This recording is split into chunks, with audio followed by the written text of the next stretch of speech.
Hey everyone, and welcome to Comics from the Multiverse, the DC Comics podcast from Mailed Fuzz TV. I am Peter, and I am joined, as always, he is not forgotten, like a certain person from Reign of Superman. Matt's here. Yeah. More on that later, because I was very distressed. You know that? Pete's seen Locke. I don't know, Connor, have you seen Locke? The Tom Hardy? Just him in a car? Yeah, great. The line that yeah, she is distressed. That was me reading action this week. So, also here, we have a Connor. Not the Connor you're looking for. Definitely not. Really digging it in here, aren't you? Definitely, if I could trade one for the other, I definitely would. I'm not sure I'll blame you on that. I would if I've ever heard of this Connor you speak of. Matt keeps going on about this Connor this week, and I don't know who he's talking about. Well, if I could strangle you through the internet, it would be like Homer strangling Bart right now. Oh, I'm going to have so much fun with this today. So yeah, we're a DC Comics podcast, and we talk about this week's DC Comics. And on the show this week, we will be discussing The Flash number 21, which is part 2 of The Button. We'll be talking about Detective Comics 955, Action Comics 978, Wonder Woman 21, Batgirl 10, Supergirl being Super number 3, Batman The Shadow issue 1. That's Batman Shadow crossover. Teen Titans number 7, Hal Jordan The Green Lantern Corps number 19, Justice League of America number 5, and finally Batman Beyond number 7. I'm a little bit annoyed in that list because I specifically told Peter Hal Jordan and the Green Lantern Corps is being renamed to Hal and Pals, and that's just out there. And from now on, that's all we're referring to it as. Can we just call it Pals? Because that's all I care about in that book. Are the Pals? There's the better part, yeah. I will accept Green Lantern Corps for short. That works. Smells good. Hal and Pals is not being accepted. I'm sorry, Connor. That's the DC. You know how they have the DC Girls line? You know, Superhero Girls. Hal and Pals is the DC preschool line. Oh, that'd be amazing for the little kids. You know. Sure, I can see it. I can see it. Yeah. Matt, how was your week this week? It was pretty good. Action Comics notwithstanding. Busy, but I got a lot of stuff read. About almost done with Neil Gaiman's Norse mythology book, which is totally worth the read. It's pretty great from what I've read so far. Yeah, that's cool. Connor, what did you do this week? Nothing except what you slave drove me to do with all the TV. It's been busy. What are you talking about? I need to watch Fargo. I'm too behind already. There's only been 2. Yeah, Fargo's good. No, and he didn't quite do enough either. He fell asleep last night before we had one more thing planned. Oh, God forbid the man shuts down for sleep. You know, Connor had a post this week about how the human battery isn't that efficient. And I think, like, Connor did to you the equivalent of, I need to make a phone call, and it was, I have 10%, I'll be fine. And as you make the call, it just dies. Pretty much, that's kind of what happened. Yeah, that's accurate. The only annoying part about it though is that we'll both go off to watch the episode of TV. I'll watch the whole thing, come back, and be like, right, I'm ready. And there'll just be no response, and I'll just be like staring into a void. Which, admittedly, I woke up on the couch 3.5 hours later with a really bad neck. Aye, good, you deserve it. Isn't that the worst when you wake up, like you fall asleep, but you forget where you were, and you wake up and you're not in your bedroom? Oh god. Yeah, it's not great. It's terrible. Like, I recognize this, but it's not right. I like Superman's history. I recognize this, but it's not right. I did a little bit of extra comic reading. I read another couple issues of Deathstroke. I didn't read as much as I wanted to. I read 2 issues this week, but I'm plugging away at it. I should be caught up for the crossover. Yeah. And I read, obviously, Aliens Dead Orbit issue 1. That came out on Wednesday. That was fun. I've not read any of the other non-DC books that I was going to... time for 426 Day.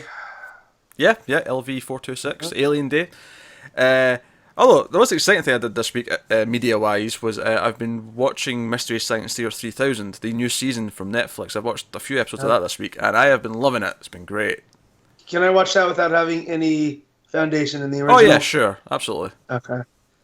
There is like a couple of vague references that there might be some weird continuity, as in. I like a lot of the people involved, but it was just jumping in. Like, I don't want to jump in halfway. I don't know. I mean, all that really matters that connects to anything is that Felicia Day and Patton Oswalt's characters are the son or daughter of characters that were in the old show. Gotcha. But it's next to meaningless. It doesn't really matter. Gotcha.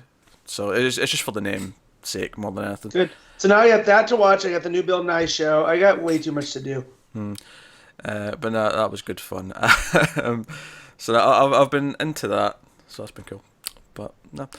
So that's all about. Well, not quite to comics yet. We got a little bit of news before we actually get to the books. Now, not as much as last week. Last week had tons of stuff because we had big things from solicits and panels and all sorts. A couple of quick things. I'll do the quicker thing first. We actually have our first kind of genuine delay of Rebirth. We had one small one before. Remember, there was a Green Lanterns issue. There was a printing error, so it got pushed back by 1 week. This is the first delay that I can remember. Although Connor's probably going to tell me Suicide Squad got delayed because of Jim Lee at some point. No, I think there's been a couple of times where things have kind of swapped over weeks, so maybe that's been a delay, but we just didn't really hear about it as much. I don't know if All-Star Batman. All-Star Batman, yeah. Oh yeah, also Batman gets delayed in a regular case, but I guess because I've kind of written that off from my caring board, I wasn't thinking about that. Smart. I think this is the first one that matters on a timely scale, because that one, okay, if it comes out a week later, it doesn't really make a difference. That said, though, I want to just compare. The Button has its final issue delayed by 1 week versus the final issue of Civil War 2 being delayed for how many months was that late compared to when it was originally meant to come out? Too many. To be fair, they added an extra last issue, so the last issue that was originally, while late, wasn't quite as late as it seems. Okay. But it was still late. The point is, 1 week, it's not a big deal. And there's a kind of good reason for it. It's basically, Tom King was going to be writing Batman issue 22, which is the third part of the Button, which is going to be next week. However, Joshua Williamson, who writes Flash, and is writing the Flash issues of the crossover, is also going to be writing that issue now as well. I think the reasons given were just that Tom King wants to have time focus on Yeah. And so Williamson, since they were co-doing it, he just told him, "I'll take the reins. It's a big story, anyways." But because this seems to be a relatively last-minute decision, it means that he needs the extra week to get the final issue done. Flash 22. I think it's kind of strange we're hearing about this actually as late as we are, given that obviously Batman's out next week. Do you know what I bet it is? I bet the decision for him to write it was a little bit ago, but it wasn't until just recently that is like, oh shit, I'm not going to have this done in time because I've been spending time on this. The next one's going to be either way. Like what I mean is, it still seems late for us to hear about this a writing delay when the book should have been out in 2 weeks. It's going to be out in 3 weeks. The art still would have to be done after that. I don't think he's still writing it though. The write's probably done, but he probably didn't get it to the artist in time. That was where the delay. So maybe they thought, oh, we'll still get it done in time, but then the artist went, oh no, it's not going to quite make it. Yeah. So the writing's what caused it, but it was. You know, like that happened earlier, and they thought it wouldn't actually affect it, but they ended up doing it. So there you go. Yeah, comics work on a delayed schedule. So if this was news when it happened, it would have been like 4 or 5 months ago. So probably not that much, but no, probably not that much. 6 weeks ago at most.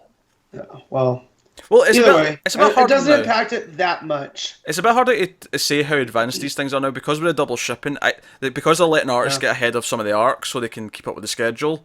I think it's a little bit weirder now for the way they're in advance. Yeah. Like, who's doing the art for Batman next week? Next week, it's Fabric again. So, and that dude works quick, I think. Yeah, because he pumps stuff out. So because he's doing the Batman issues and Howard Porter's doing the Flash issues. So yeah.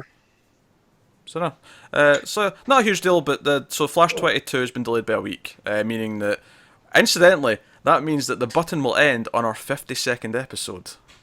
Look at that.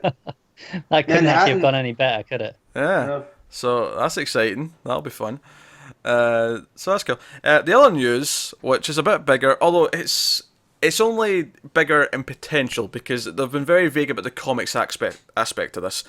So DC in 2018 are launching a digital service, basically DC Netflix, and they're launching with original content. The two shows they're launching with, they're going to launch with a live-action Teen Titans show called Titans, which Greg Berlanti, who produces all the CW shows, is producing and helping write, along with Jeff Johns.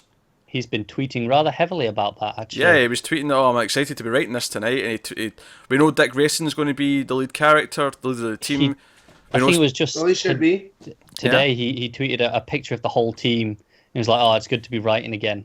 Oh yeah, it wasn't. It was just a picture of one of his covers though from his run. So, and we know Dick Grayson's not in that team, so it's not. I don't think it means anything for the members. Perhaps not. But I was getting to the members though. So Dick Grayson is the leader. They've confirmed Starfire, Raven, and then he confirmed quite heavily on Twitter that Beast Boy would be on the show. So that's the thing, right? Cool.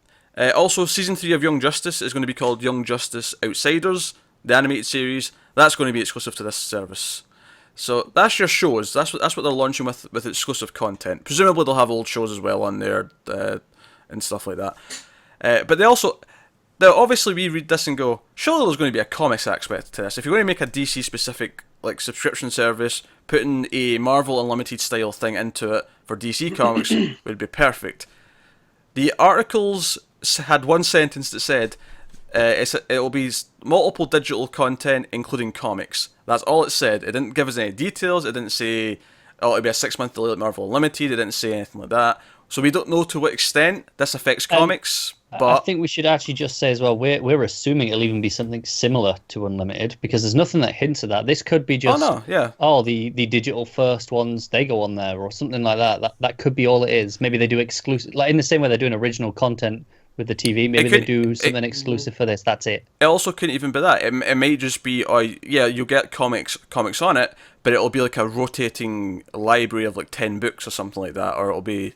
I mean, it could be a number of things. We don't know. We are hoping it'll be like Marvel Unlimited, because that would make this really valuable. This would be such a good sell to anyone who wants to read old DC comics and wants to catch up in continuity, read events, read runs. Yeah, pay your $10 a month, and we don't know the price. I'm just guessing the price, but we're hoping that's what it'll be from the comics point of view. Yeah, prices could be anywhere given what it's selling. I mean, Netflix is what, about 10, depending on what plan you're on. It varies. And then Marvel Unlimited's 10, I think. Yeah, but I think anything more than 10 is too much. Yeah. It doesn't matter what they're offering, it'll just feel too much. Yeah. Because people already have all their various services. Asking someone to pay more than 10 for something like this, it just feels like it's dead on arrival, because people are just going to look at it and go, well, I kind of want it, but like, can I justify paying 15? Depends what they're offering, doesn't it? I don't think it does. I legitimately don't think it does. It doesn't matter if they're giving you 5 new shows at first and you're getting the Marvel Unlimited. I feel like people just look at the price and not enough people subscribe to it. I don't know. I'm not saying it's not. I'm not saying they couldn't give us something that's worth 15 a month, but I don't think it would survive. I don't think it would succeed at 15 a month. Perhaps not. Just nowhere knowing. Well, there's a way of knowing. They could do it and it'll fail. I'm just saying, you look at every other one and they're all around 10 to 12. So, I mean, just using that for it. And if like Pete said, the digital first, that's their toe in. I can see them adding that into it for that price. I don't want to repeat too much, because obviously we do a weekly TV news video on the YouTube channel, and we talked about this, and we were speculating that the animated movies might become exclusive to that. That could be something they could end up doing. That would make a lot of sense to me, but as far as the comics are concerned, we have that one sentence that said there will be comics of some kind involved. We don't know to what extent. We are hoping, best case scenario, DC Unlimited. That's what I hope. So, but that was the news. That was all the juicy bits this week. So let's get on to some books then. Let's talk about The Flash issue 21, The Button Part 2, Joshua Williamson writing, Howard Porter on art. Barry and that goddamn treadmill. That's why I would make the joke before I started going to the gym. That's why I stay away from treadmills. They're evil. They only put you into trouble. But now that I go to the gym weekly, well, multiple times a week, I know that's not true. You just have to have coordination. Or a batarang with a tether on it. Yeah, just to keep a hold, because... just to keep a hold. I mean, let's just evaluate the main thing that happens here. Batman goes on a ride with Barry on the cosmic treadmill. Oh, that's so Pretty much. Silver Age, so Kirby-esque. Like, I kind of love it. Yeah, especially with all the purples and greens kind of all Yeah. around them as it's going on. Yeah, yeah. Yeah, that was pretty good. My only complaint about the art in this is that the way that Porter draws the, all the yellow lines they added for the New 52 Flash outfit, like Yeah. the way they're just always on him in this comic, regardless of what's happening. Because Porter Yeah. was part of that John's run of the mid 2000s with Wally, and it always looked fine with just the straight red, but it did look a little off. That said, I But- love how he draws the speed itself. Oh yeah, the speed looks great. Well, it felt like a throwback to that time, and I liked that. Whereas the last one had Watchmen vibes with the 9-panel layouts and whatever. This had, mid 2000s comic vibes, at least for me. Yeah, That's who I Flash associate Flash Porter specifically, with. yeah. Yeah. So last issue, the Batman issue last week started with a tease of Saturn Girl. Started with Legion of Superheroes teasing in Arkham. This issue went to something else that was teased in Rebirth, the Rebirth one shot, and is again they're teasing here. Thunderbolt. Thunderbolt, thank you. Because we saw him with the Justice pen. Society. Yeah, we saw him with the pen in Rebirth, and he was like, "Oh, Thunderbolt, come!" And he's raving, and they'll think he's crazy because he's like talking to a pen, and he's talking about the Justice Society. He's like, because he's 90 years old, he's living in an assisted living community, and I mean, here's the thing: if I saw an old dude and I worked there yelling Thunderbolt, I'd give him his meds too. This isn't just Saturn Girl and Arkham, This, this has more like reality to it, which is dumb to say in a comic, but This excited me so just because I didn't realize that we were going to open with this. Yeah, like- that first page is like, oh yeah, there's this. Because obviously we kind of know where this is going at the end game, thanks to some covers that may or may not have been seen, thanks to solicits. Yep. Aye. But I still wasn't expecting this in it, though. You weren't expecting to open the book and it was Johnny Thunder yelling at the sky. No. Exactly. Well, Yeah. but it makes sense with John's having helped, right? They were picking up on threads from from the one shot that he wrote. But this makes me wonder, like, there's issue 3, well, I say 3 and 4, you know what I mean, the next 2 issues of the crossover, Right. like, do they start with other things, like, carrying on from the Rebirth teases for various things? I mean, what else was there? We had the Legion, we had Justice Society. We've gotten Wally and the Titans and that stuff. We had that. I Ollie guess... and Dinah. Ollie and Dinah, we also had... See, again, that's, like, their book. Like, Fate was a thing with the Atom, but again, that's... Yeah. That was the Atom, but then again, that feels like it's going to be a JLA-esque. Yeah, but, I mean, it could. I could see with all the time stuff and the different vibrational frequencies, I could see Ray Palmer's name coming up. And Batman works with I wonder... Ryan. Yeah, it could just be that these 2 introductory chapters have them, and then the next 2 won't, because they're already, like, not in present day anymore. By the time we get to the next issue. If we go back and we see, Saturn Girl in the next one, that'd be cool. Because there's some continuity between issues there. But this one... alternating would work. Yeah. This I like, too, with Flash's history with the Justice Society. I mean, the whole Flash of 2 Worlds and that whole thing. It works hand in hand really well. So, I mean, the basic summary of the actual main plot of the issue is that Barry's like, oh crap, I need to find out what's going on here, and he goes to the watchtower, pulls the sheet off the cosmic treadmill as if it's a car, the old car that's the old faithful that he never thought he'd have to use again. Well, that's only that he said it was too dangerous to use, so we put it away. Which, by the way, I like that. I think instantly you know he's going. I mean, if you're a fan, you're a long-time fan, you've read this stuff, the Flash before. You know he's going for the treadmill. Like, you get excited because you realise that's what he's about to pull over. That's how he time travels. He ain't got a time sphere. So I wanted to pick up on a couple of points throughout here, right? So one that I want to mention is when he's narrating towards the start and he's talking about his mother dying, right? Mm-hmm. He says it was a cold case, and no one ever knew what happened. Yeah.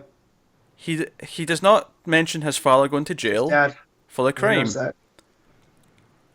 When did this change, and what changed it? Timey-wimey. This is... I noticed that too because he even... Which is the part that got me right in the heart. Is he told his mom, he goes, it's over. Because he sees Thawne's dead, clearly dead body. The porter drew him as a skeleton in a Flash suit here. You know? He'll be back. He's only half dead. Yeah. No, I know. But still, I thought that was pretty funny after our conversation last week. But yeah, he's put this to rest now. And he almost can go forward. But I thought that was interesting, too, that his dad didn't do any time. Yeah. Like, because in New 52, that was a thing, right? His dad was in prison. That came from Flashpoint itself, because up to that point, his mom wasn't a thing. Like, he was the one superhero that didn't have parent issues. Well, yeah, but I'm just confirming that in New 52, this was a thing. His dad was in prison, right? I'm not misremembering this. All right, so so this change is either Rebirth itself, when Molly came back, or it's just happened with Reverse Flash going to touching the button and going wherever he's went, and that's altered history. Yep. Like that's the one point I can maybe think of, because obviously this is just slightly put in there. This is like, it's not a big moment. It's just him making a passing comment about his history, and it's like, oh, but obviously we're picking up on it and going, well, okay, wait a minute, that's changed. Seen. So when we talked to his dad in that issue a couple months back, right, when Wally, it's set up the Wally finding out about his dad. Oh, yeah. I'm going to have to go back and read that. Did they mention him being in jail? And how he being released? I can't remember. I don't remember. Well, that's the thing. We weren't looking for it because we just assumed he was. Yeah. Whereas now I'm like, wait a minute. I don't recall them mentioning it, but it's harder to recall them not mentioning something. It is, because you're like, oh, I don't know. So, yeah, that was the thing. Batman's beat up to shit. As he should be. As he should be after that. But of course he's stubborn and he's coming along.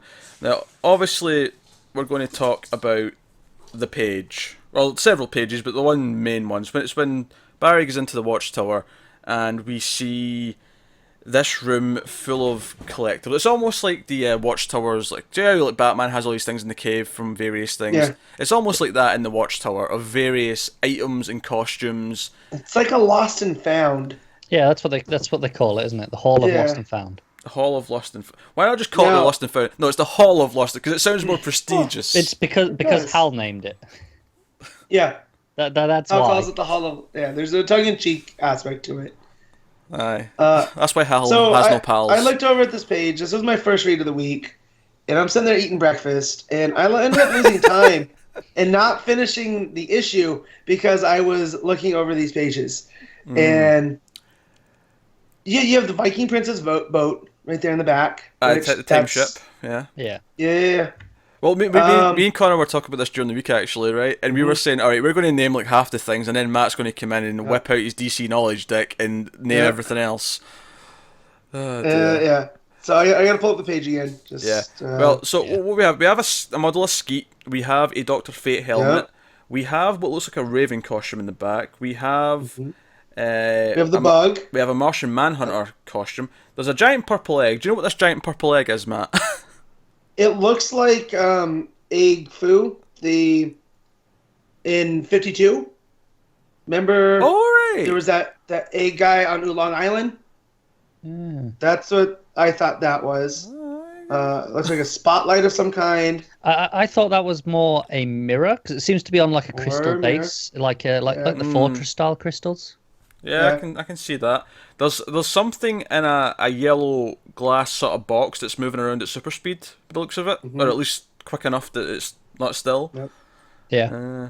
We appear to have some sort of trident. Could be an Aquaman thing. If you look above, where the Raven costume is, there's a rocket that kind of looks like the Kal-El's rocket. Yeah. Looks like a version of that. Next to the weird Pope costume. Yeah, that's the one. I'm not sure what that is. Yeah, I don't know what that is. Me neither.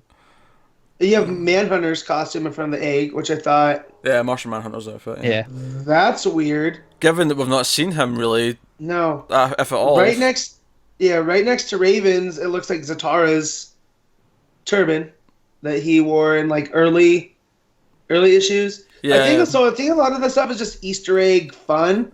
Yeah. But I think there's a lot of it there that's also... That's the thing. So much of it maybe is Easter eggs, but it'll be very, very specific what they're allowed to show. Could be. Some of these might be very specific teases. And Zatara, for those who don't know, is Zatanna's dad. Father. Yeah. Some armor-looking thing. It looks like it belonged to, like... You guys remember there was the Justice League of Japan that Morrison wrote about in Batman? Mm. Oh, yeah. He did Batman Inc. It looks like one of those guys' costumes. It kind of reminds me of, the stuff the New Gods were wearing in Azzarello's That too. stuff. Yeah, it reminds me a lot of one of those. Not any specific one, just the general aesthetic. There's also a book at the front, which we were thinking one of the magic books to do with the houses and all that kind of thing. You know, one of those books that Constantine would whip out in the occasional... Is that a bomb on the far left? It looks like a big bomb. It does look like a sort of... one of those old school ridiculous big warheads, yeah. I've just caught that. But and then we go a few pages more. Yeah, there's some outfits in the background, a few pages later. Major... Where are they at? Yeah. So you go to the next page, Under the Wally, and him reenacting. And you got Our Man and Star Spangled Kid, and I can't figure out who the green one is. Yeah, we couldn't get that green one either. Yeah. Those are JSA costumes. Now, as far as I know, there is no JSA. No. So, where did the Justice League get these from? That's the question, isn't it? I mean, even the whole time ship, the big one. Yeah, but even then, also I just noticed the Kirby dot on that page. I don't know, is it possible, like, even though the events get erased, the items that were in the Watchtower are still in the Watchtower for some reason? But but even if you say that's not the Justice Society, that's the All-Star Squadron, that's still a superhero team that everybody has forgotten about. Yeah, you know, absolutely. So those cannot be a coincidence. I don't think it was Howard Porter going, "Hey, do you mind if I draw some Justice Society?" No, they feel very by request. They're too specific, aren't they? Yeah, exactly. Speaking of specific, it's Our Man. Matt, do you have any idea what the costumes are? A couple of pages later, on the Batman page. The pal's got the star rose on the left. Oh yeah, those are Legion suits. Right. Okay. That's. I know. I don't know about the mohawk and whatnot, but that is clearly Lightning Lad's get up in one of the timelines. It could be the Legion Lost, period that was like in between the original and the 3-boot Legion. Yeah, I'll tell you this, I don't think there's any coincidence that the book, this crossover, which has teased both a Legion character and a JSA character, has all these JSA and Legion costumes in the background at these scenes. Is it me, or is that underneath the Star Rose in one of the other tubes, is that a Green Lantern ring? It is a Green Lantern ring. Oh, it is, you're right. Yeah. I didn't spot that before. I'm just, every time I look, I see something new. Just to explain for, like, especially because I know some people watch or listen to the podcast who don't actually read the books first, they get trades later. I just want to point that these are just panels where, like, Flash is narrating and explaining that he's going to use the cosmic treadmill, Batman shows up, but it's all this stuff in the background, it's packed with all these little details, and this is what we're picking apart right now. We're trying to spot everything. And and the thing is, they're on panels where there's not actually a lot going on. Yeah. So, and even that one where you see the JSA costumes, they're center of the page. They're meant to bring your eye. And then when you get to the Legion costumes, they're right behind Batman, and they're drawn in a way that your eye is drawn to them. They want us to notice them. Yeah, they want us to pay attention to this. It's not just Easter eggs. Page with Batman is just one bubble, and it's just Batman standing. Yeah, it's quite a big panel for what it is. Yeah. Final one, Matt. Page after that's when Barry actually starts to use the treadmill when they're on it. There's a white and orange costume. Do you have any idea who that is? It looks like the Russian Iron Man guy, Crimson Dynamo, I want to say. No, it's another one. I have to look him up. You know what? Now you've said that, I can kind of see Russian. Russian Red. Yeah. Russian Red. He was in the Generation Lost, a version of him with Booster and Jade and all those. Right, so Lost era. So Barry starts to run with the treadmill, and they go through the time stream, and they see basically other timelines, and they even speculate, maybe this isn't other worlds, maybe this is actually our past. History. Yeah, this is our history that we don't remember. So we're really getting to this, and obviously this comes up a lot in action as well about, oh, memories are muddled, things are missing, what's going on, we've been altered with. But we see them in classic costumes, we see different versions, we see like kind of 90s-esque looking version, we see like a even older school, sort of 70s-esque looking. Yeah. We see a panel From which the Silver Age. Yeah, I'm sure there's a panel there that's clearly looking at identity crisis. It makes me think of it because it's Batman's pissed off and Zatanna's there, and it really reminds me of that whole him being pissed up at the mind wipe. Well, and that makes sense because remember, Barry was the deciding vote. Wally, you mean? Yeah. No. That was Barry because that was in the Barry flashback. Was still around. Yeah, that's okay, the flashback. Because remember, it's Because Wally's the Flash in present day in that book, which is why I said Wally. Yeah, okay. Right, and he figures it out, and Batman stumbles in on them mind wiping Dr. Light, but Barry was the deciding vote on if they should or not, and that was a big thing because he was like the goody-goody, even more so than Batman. And Wally's against it though, because yes. when Wally finds out, he's pissed about it. Yeah, and it kind of tarnishes his view of this guy that was always his hero. And it kind of makes him hold it against Hal because Hal was kind of I gotta go back and reread it, but it was like Hal and Ollie had him split down the line, and words were said. But yeah, and then Barry didn't want them to do it to Batman, so even that look on his face there, like this is as a continuity wonk and as a lover of DC history, this issue is huge, just for that type of stuff. Because it's bringing up all of these things, and you have the big seven basically on that page on the top in the corner. Martian Manhunter's there.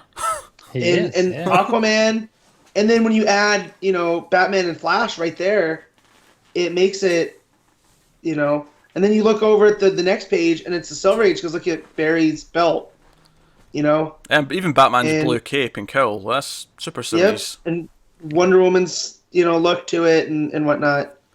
So I like that they're playing, that Williamson is doing the John thing and playing with their own history and how it's informed them to this point. And Joelle does as well. It reminds you that everything still matters. In some way, so everything still matters. Nothing, they may forget it at times, things may get muddled, but things still kind of matter. Here, we remember. There's that old adage that every comic is someone's first comic. And as someone that came into comics, 13, 14 years ago now, it was this type of stuff and seeing this and going, oh, I wonder who that is. And then talking to the guy at the comic shop, and then that's how I'd find this character.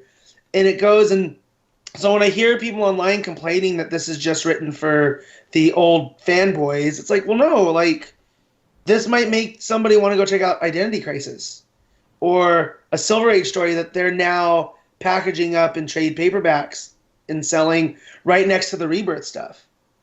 And it's actually kind of genius from a business standpoint, but even from a story standpoint, that they're telling you, like, yeah, it may not matter right now, but everything to this point does. So the more you read, the better, I think even more specifically, I think what comic bookshop should be doing right now is having the Flashpoint trade next to this. Because they read this issue and they keep talking about Flashpoint, they keep talking about everything that happened. And of course the cliffhanger at the end of this issue, which surprises no one, we kind of knew this was a cliffhanger that was coming. So eventually they're running through the whole the timeline, the time stream, Speed Force, and everything goes white. They wake up, they're in the Batcave, but everything is not what like it is. It's not as high tech. There's just this and they're kind of realizing where they are. It's literally a cave. Like when we think the Batcave, we think of the giant computer and the dinosaur and the Joker card. This is literally a cave with bats in it that has a couple of desk. Tables. Yeah, it's got a table. A desk and like a whiteboard, basically. Yeah. Very low tech. It is basically they seem to be in the Flashpoint universe, and Thomas Wayne as Batman's there, and the final page is Batman or Bruce and Thomas looking at each other, and that's your cliffhanger. As a cliffhanger goes, it's fine, because sure. And as a character, reading Flashpoint, I wasn't a big fan of Thomas Wayne. I just thought he was like, aggro, but the connection with Bruce over the son that he never had and the potential. Oh yeah.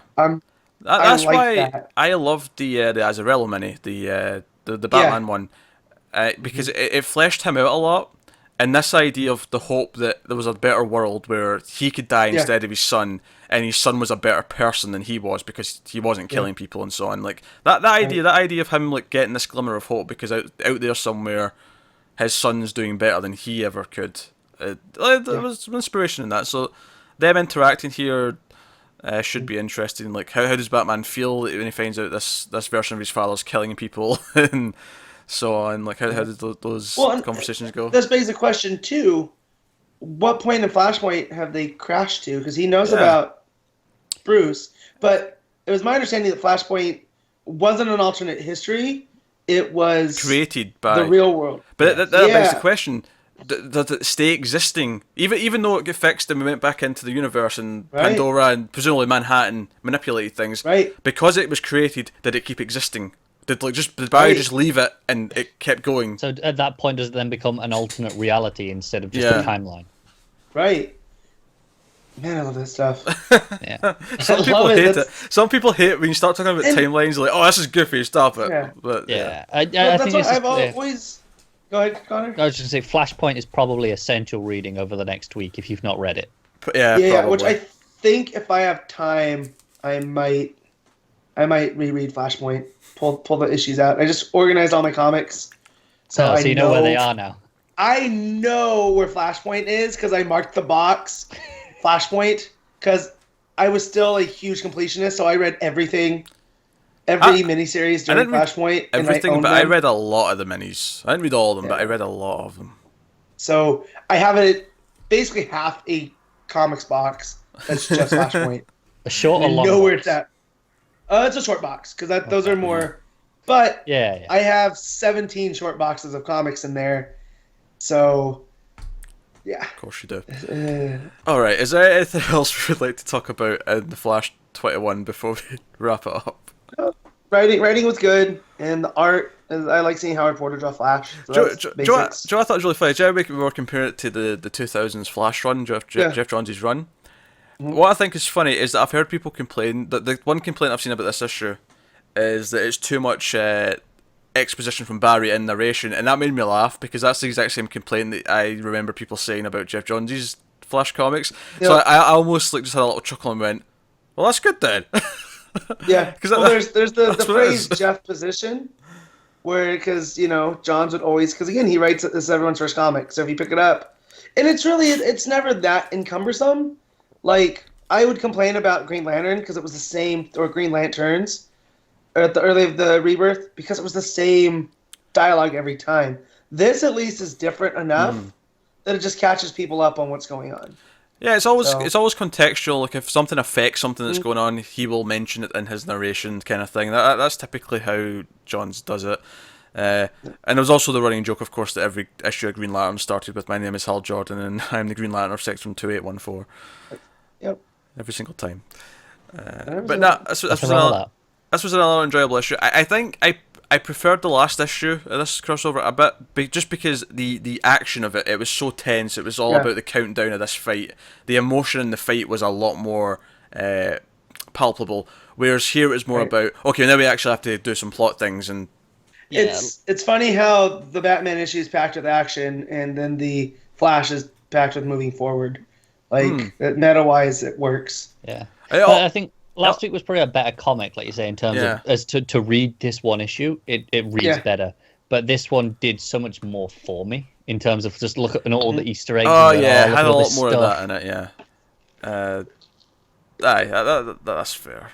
It wouldn't surprise me if the next issue, the Batman issue, is just one scene again, but it's like Batman and Thomas Wayne, like just talking for the issue, and Barry's like, it wouldn't surprise me if the whole issue is just them in that cave, discussing what's going on. I mean, if you've read Nailbiter, Williamson does that so well. Conversations like that set in one room. So I could see that, and I could see that's why he jumped at the chance to catch Tom King up, But yeah. I can do this issue. This is an easy issue. Yeah. This is my kind of issue. No, I'm really curious how we get to a certain returning character. Like, is it just on the way back through the time stream?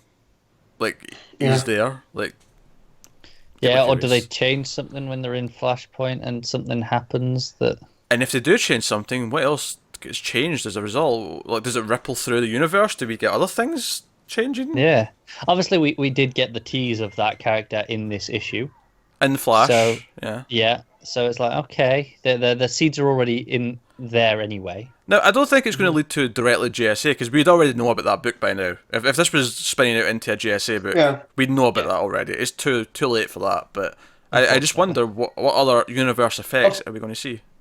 Although we didn't know about a writer change until this week, and the book's out next week, so... Oh, Matt, what if they completely just go, like, oh yeah, by the way, from issue 7 on, JLA is now JSA. Well, Have it. I'm not getting it digitally anymore, and I'm adding it to my collection, because, adding up those boxes.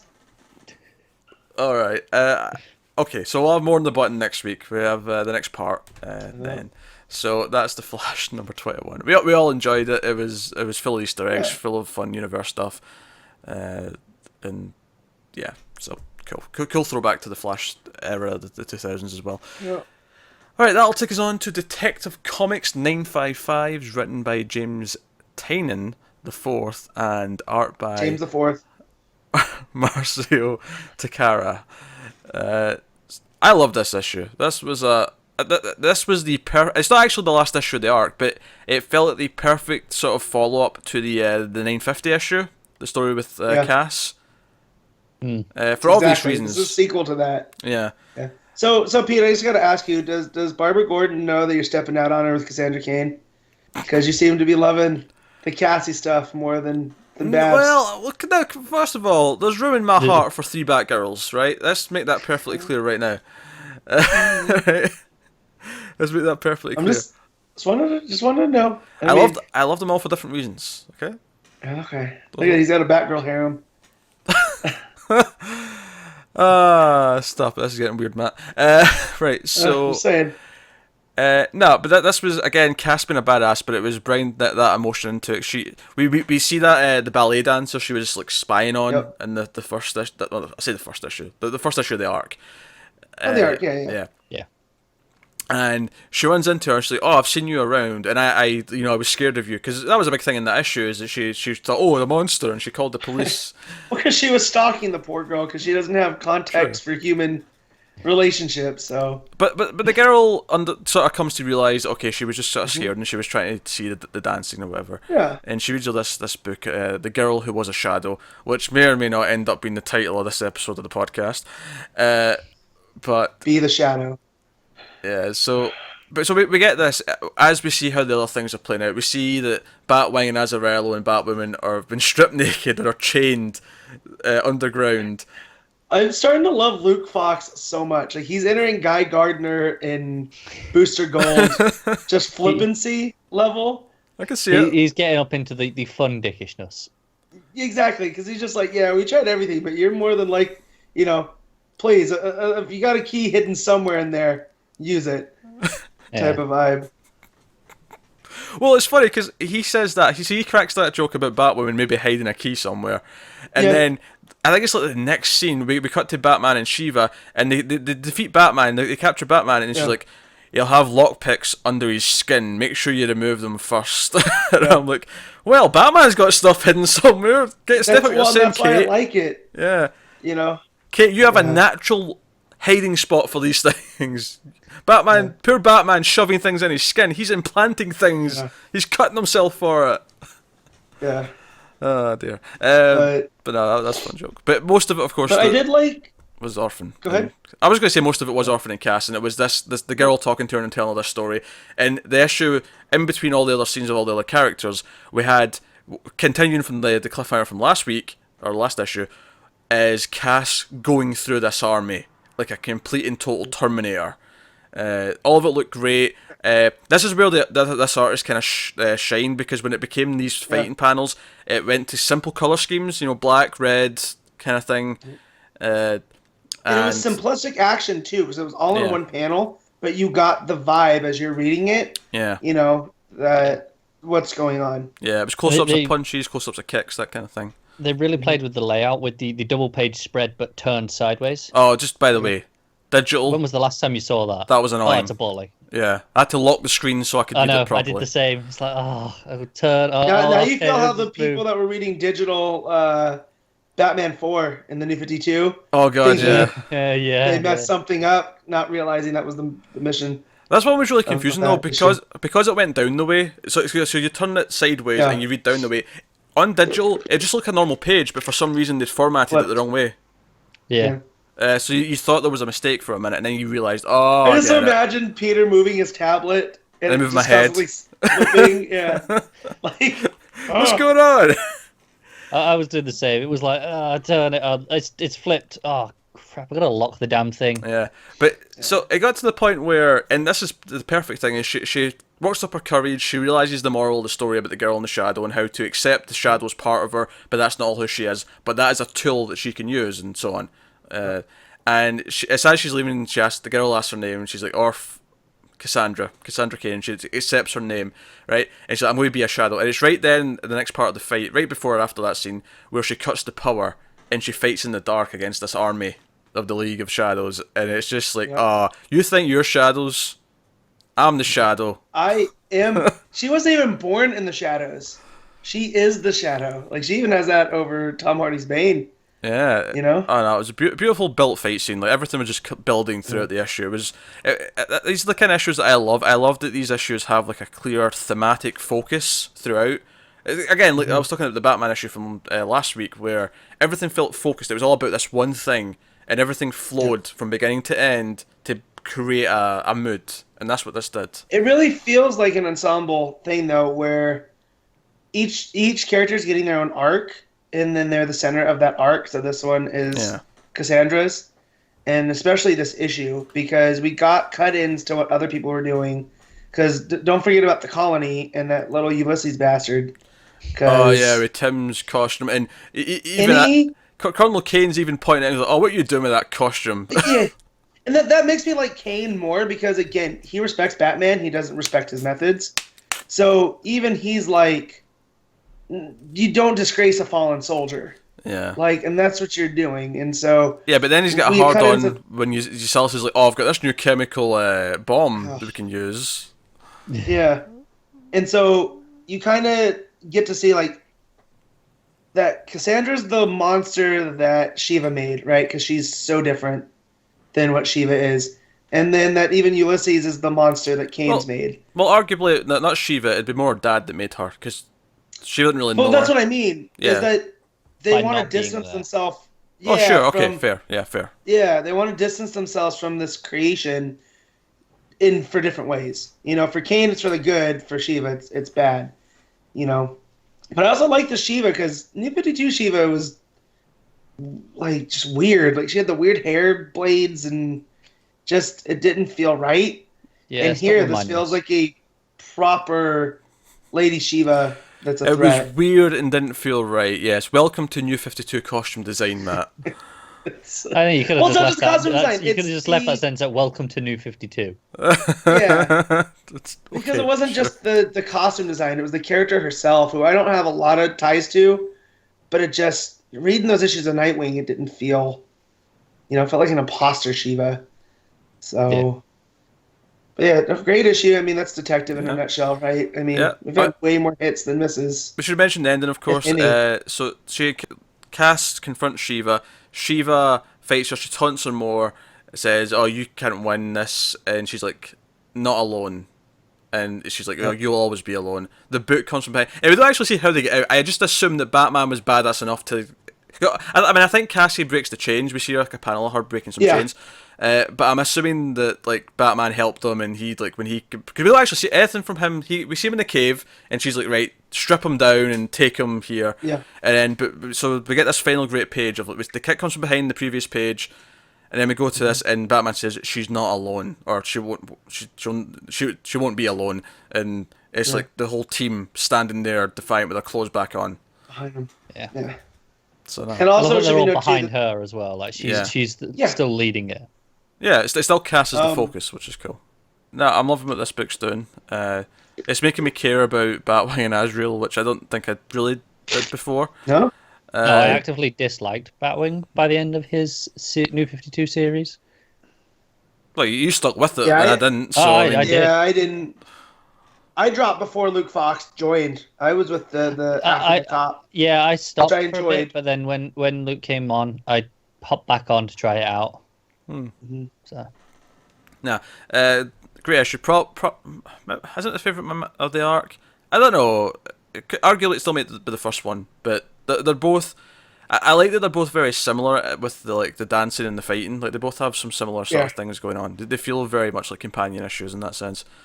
also, I love the little 3-panel elevator sequence. Yeah. And it works especially because, like you said, the colors. A lot of it is these reds, and it's quite dark. But this just has this bright yellow light that just makes it stand out for me. Yeah. No. That's Detective. Detective's still great. This will probably be the strongest arc of the book so far by the time it's done. Yeah. That's how I'm feeling at this point. Really well. So, no, I'm loving this. The fact that this is actually getting better as it goes, on top of how much we liked it from the start, is really cool. So, that's Detective. That'll take us on to Action Comics 978, written by Dan Jurgens and art by Carlo Barberi, I think. Pronounce that? Barbieri. Oh, sure. Right? Barberi? Barberi. Barberi. Barbie. Carlo Barbie.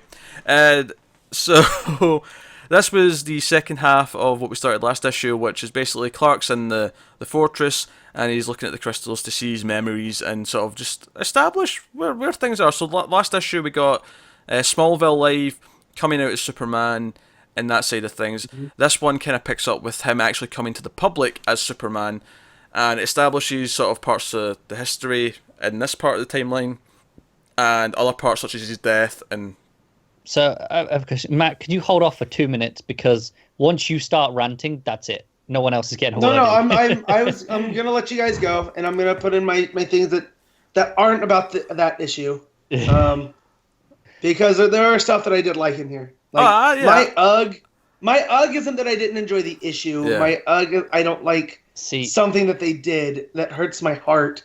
And I don't manifest sadness, I manifest rage. I'm like the Hulk that way. So when you hear me let out that sound, that's really a tear coming down. So I actually didn't think it was that good an issue.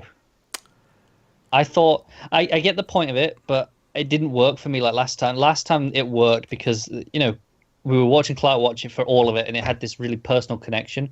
Whereas here, it felt like, no, let's just tell the story. Let's just get the continuity up. I didn't have that connection to it, and in that sense, it felt a bit more clunky to me. Yeah, this was definitely weaker on the last one. Partly because, the last one had that, like, he's seen his parents, like, send him off and be scared, and he sort of gets emotional about it. Like, it had that connection. It grounded it and made it a story. Rather, this just feels like, oh, okay, we need to do this. Gotcha. Yeah. Whereas that's definitely an issue. I agree with that. I also think that this also did a couple of confusing things with what's in continuity now, especially in the second half. When it got to when John was born, how long that was, what he was doing during that time, it really made that muddy, where it doesn't quite add up for me anymore. Just don't forget, there are 10 years missing still. That's true. So, there is.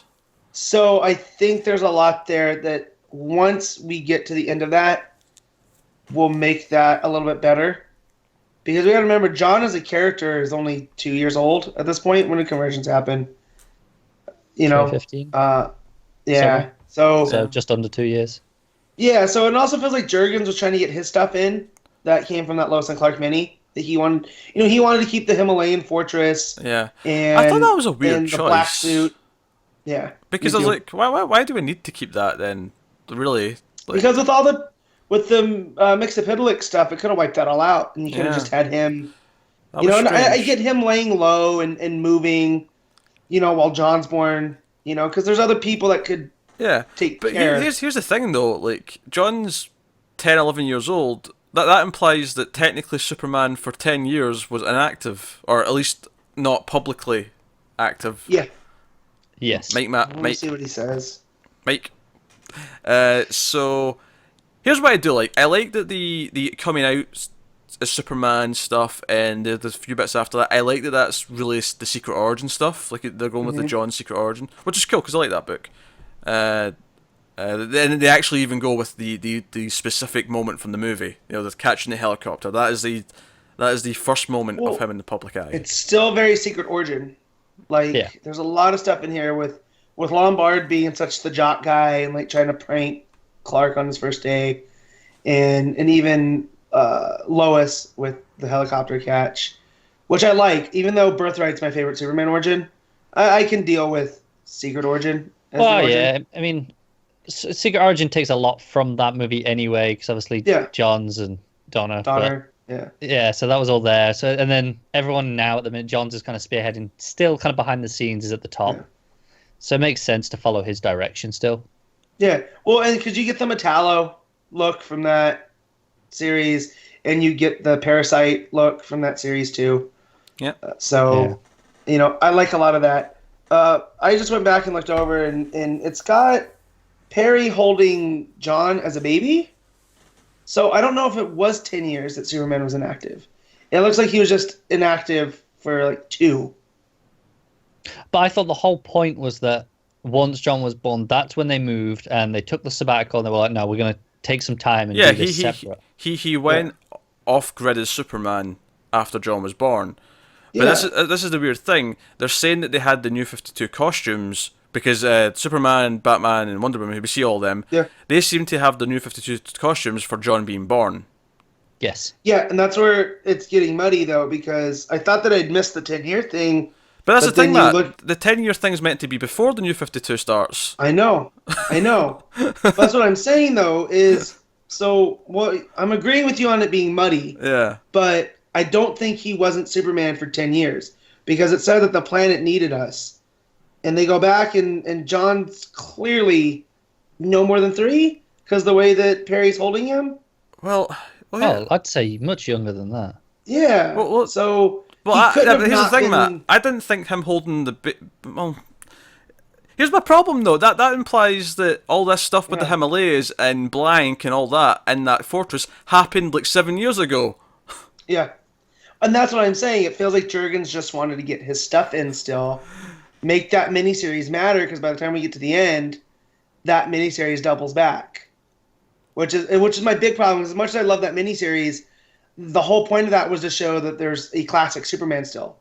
Now you don't have to differentiate. Yeah. He is Superman. New 52 Superman's no longer. He never was. Yeah, that made it really muddy. And just... it's just weird. That part's really funky. I did like that afterwards. He hears like the voice and it's like Oz, Mr. Oz, basically saying, you're dealing with forces way beyond you. Didn't Oz say that to him in the Rebirth issue? Yep. The one shot. Like that exact line. He brings... because Clark brings that up. Yeah. Because Clark, that's one of the things... This is the thing with all this, is Clark at the end of this says, wait, okay, this is how I remember everything, but it still feels like something's weird, something's missing, something's not quite right. And he sort of remembers that Oz interaction. He's like, oh yeah, you were there back when this was a thing. I like the panel after that though, when we see like the whole super family, which amusingly includes Lex. I think what amuses me most is Lex is front and center. Yeah, it's classic Lex, isn't it? It is, but I also like that it involves Keenan and Steel and Superwoman. Yeah, I like that. Yeah. I like seeing Supergirl, Superwoman, New Superman all together. I like the idea that eventually we're going to get a crossover that brings them all together to fight something. I would gladly trade one of them. But who it doesn't involve, doesn't it? Yeah, I would gladly trade one of them. Easy. We'll get to that. So I'm saving the Matt Rage thing for the end. That's fine. Let's talk about the end of the issue first. So we see Digital Code Man go and get Eradicator on the moon. He digs him up basically. Digital Code Man. Yeah. That is fantastic. Well, obviously I know who he is now, but I'm saving it to get there. So he gets Eradicator, and at the end of the issue, so he's got Blank, he's got Eradicator, and he's got Metallo. And I had to actually remember who Metallo was because he's given me a completely new suit, so I had to think about it for a second when I saw him.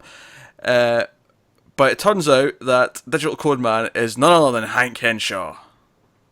Who's not Cyborg Superman, because for whatever reason, Cyborg Superman is now Zor-El. And now Henshaw is Digital Code Man. Yeah. He's Digital Code Man. Yeah. But it is Superman Revenge Squad, which we called coming. Yeah, you know, I'm when cool we with saw this. them rounding it up. I actually Yeah. like this team of villains. I think this is pretty badass. And I think it's the tease for the next issue is recruiting Mongol. I was like, oh, this Yeah. is going to be fun. Yeah, I think this next You arc's got to going to get be a a Mongol blast. burn moment, Jurgens. Oh, I mostly enjoyed the art. I will say that. I just had a thought. Yeah. What if Jurgens was drawing Booster for action, and we get Booster coming in later because all this timey-wimey? I can Like- see it.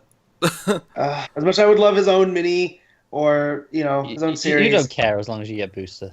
Yeah. That's it. But if you put him in my other favorite heroes book, Yeah. it's a twofer. So we did gloss over the sort of middle part of the recount because the Crystal recounts the death of Superman and the events that come after it. And nothing seems to have changed here. It dies, he comes back, he gets married with Lois afterwards. And obviously there was the whole Reign of the Supermen thing, where clearly all three that were there originally are still there. You got Henshaw, Cyborg Superman. So wait, if Henshaw wasn't Cyborg Superman, who's the Cyborg Superman? That's a good Maybe it's question. Zor-El. Maybe it's Zor-El, but obviously it was Henshaw originally. But it looks like him. Yeah. And Steel and Eradicator, which is all three. No one's missing. No, there was 4. There's Reign of the Superman. There's 4. You had the Kryptonian one, right? I can't remember what they called him. Then you had the Man of Steel, who was Steel. Then you had the Cyborg Superman, right? And there was a 4th one. And he had a stupid haircut and an earring and a leather jacket. And it was called the Metropolis Kid. But he didn't want to be called Kid because he was the Superman. And, 10 years after that, he became one of my favorite characters of all time. Connor Kent Superboy. And they just wrote him out of existence, and I'm pissed. Look. Who? Here's Don't do it, Pete.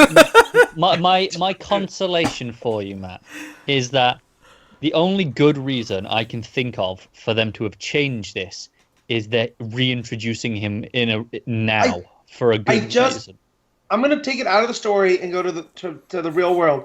They just released a John's Teen Titans book volume. Yes. Yeah, the re-releasing has run as those thick He trades. is prominent in that. Yes. That is my one hanging thread. Like, that's No, I keeping this honestly moth-eaten sweater together. I honestly think, what benefit do they have to getting rid of it, other than they've got don't. plans for him coming up? I hope. Because you can't call him Superboy, because that's John, and that's fine. We can find an in-between, But I'm reading this and going, no, that's not how that happened. I read that story. You're missing the Metropolis Kid and his stupid haircut, right? Was a stupid haircut. It was, but it was so 90s, and that's why it worked. Yeah. I think Matt's confused. He's putting your name next to Clark Kent, and he's come up with this Connor Kent character. It's like Connor Kent. I don't know what he's Although doing. the Legion doesn't exist at this point either, because they didn't even touch on the Legion of Superheroes in his Smallville thing, which you would have thought, because that was a whole issue of Secret Origin, right? Yeah. I think that makes sense because clearly, because of the change of reality, they never came back like they did before. So that's why we have Saturn Girl and Arkham apart. Yeah, that's okay because we know where that's going. Right. So we've got that's another on thing the table.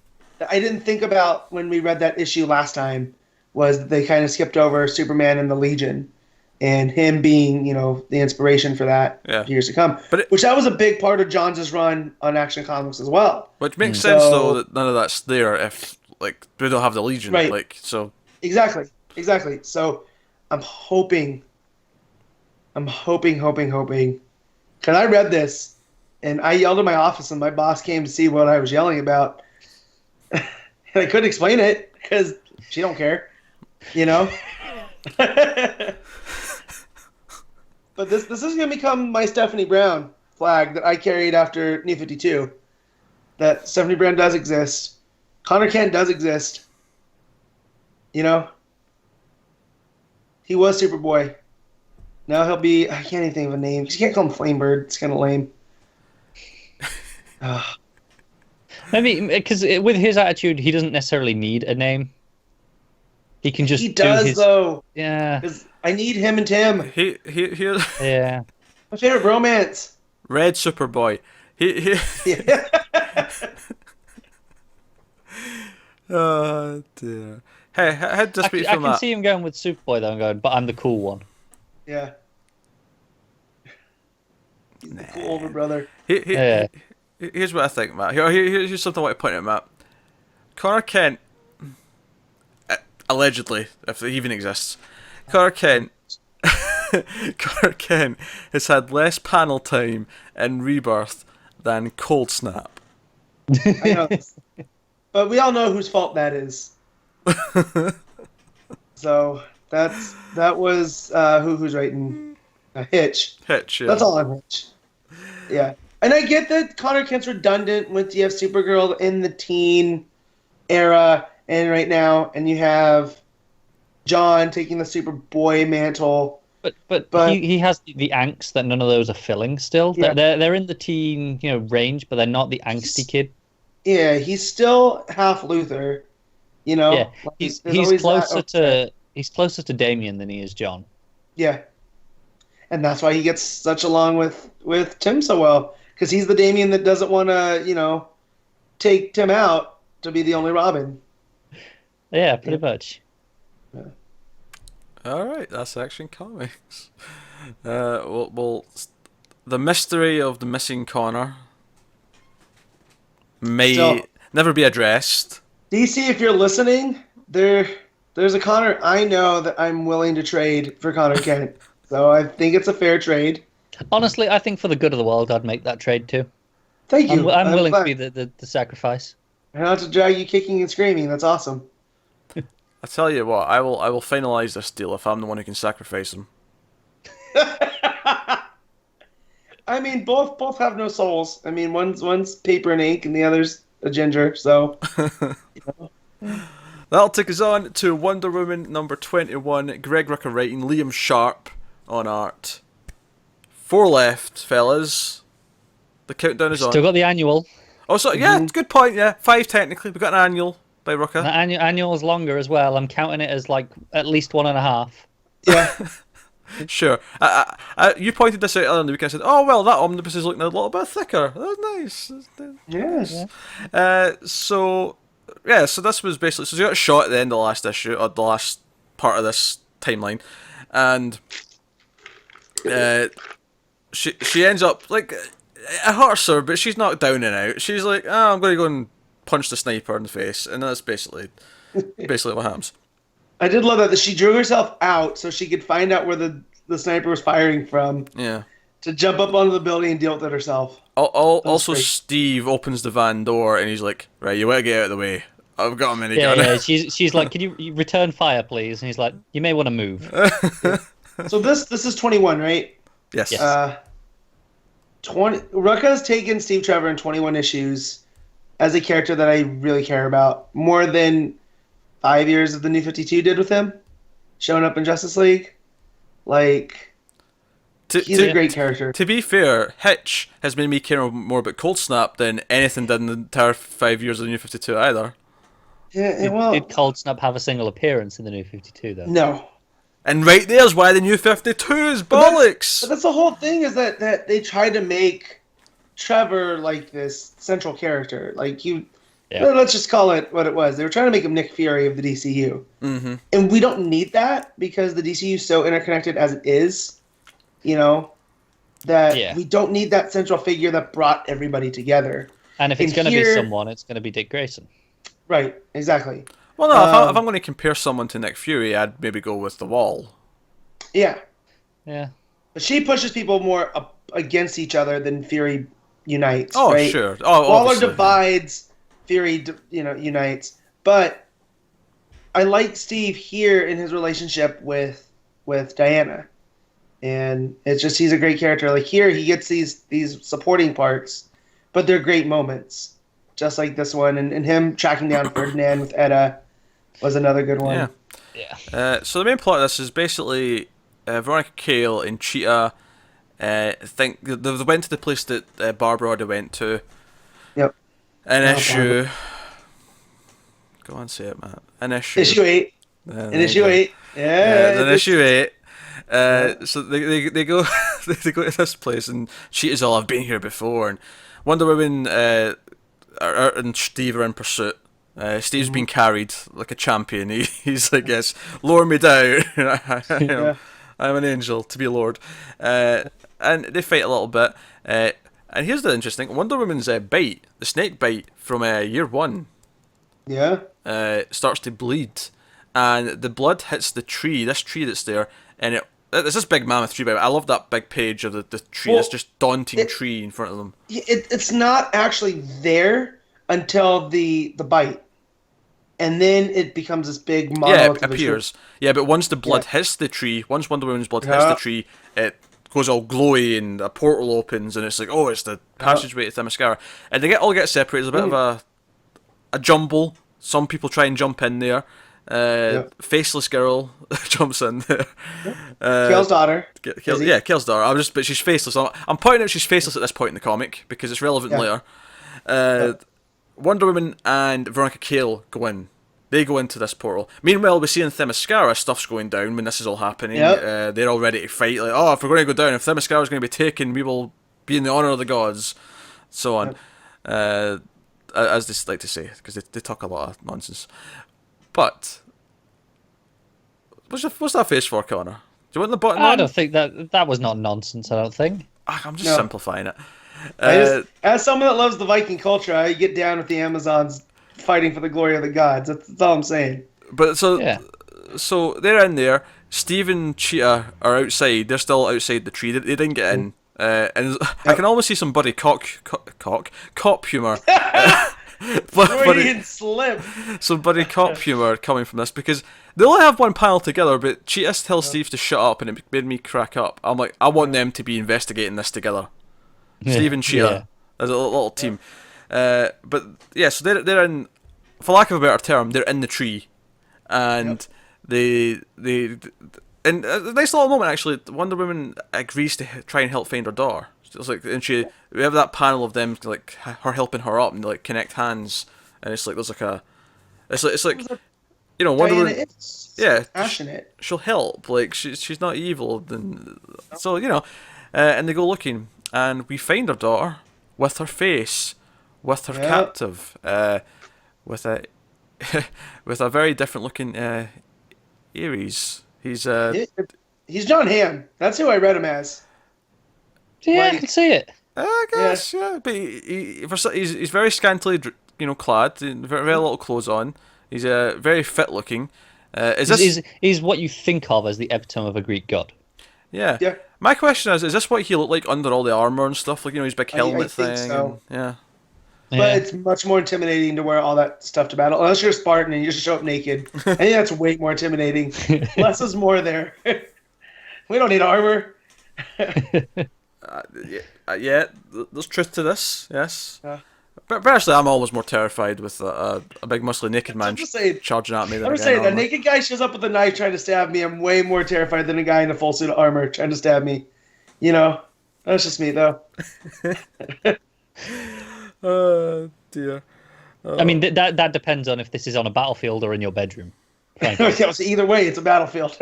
You come down with the knife, it's become a battlefield. But this is what I kind of don't get was we found out in the last issue that that Izzy, that faceless body really wasn't her, and that she was transported elsewhere. Yeah, and obviously because it's been a number of years since this all happened in like sort of 6 months after Wonder Woman appeared. Yeah. She does look older in the art, so the art's really on point there because she looks like she's like late teens now. Maybe. Yeah, it's about 16. Yeah. Give or take. What's interesting though, Ares is in chains. He's shackled up. Well, yeah, we know he's in prison. Correct if I'm wrong, but was his prison not supposed to be on Themyscira? Yeah. Yeah, so they're presumably in the tree on Themyscira. That is what I'm assuming, yeah. Yeah. I just think it's interesting though that she's not, though. She's not technically trapped. She's just sort of sitting there casually, and he's like sitting there all chained up. That was the whole point, remember, of the Phobos and Deimos. I had to make sure I wasn't using the Roman ones. Those are the Roman, right? Crap. That's a Greek one. Yeah, sounds right. Okay. Just making sure. Was that Kale was supposed to help them find their dad. She would get the the daughter back. Yeah. And so I think that was the line's been connected that they sent her to the dad, but they couldn't get there. Oh yeah, For whatever reason. I think the point I'm making though is that she doesn't look like she's been in a prison for all these Mistreated. years. Okay. Yeah. I would just say it's that she's a human. She doesn't have the strength to break out, whereas Ares could break out of this prison from the inside, whereas she can't. Right. So there's no need to shackle her. Oh yeah, but what?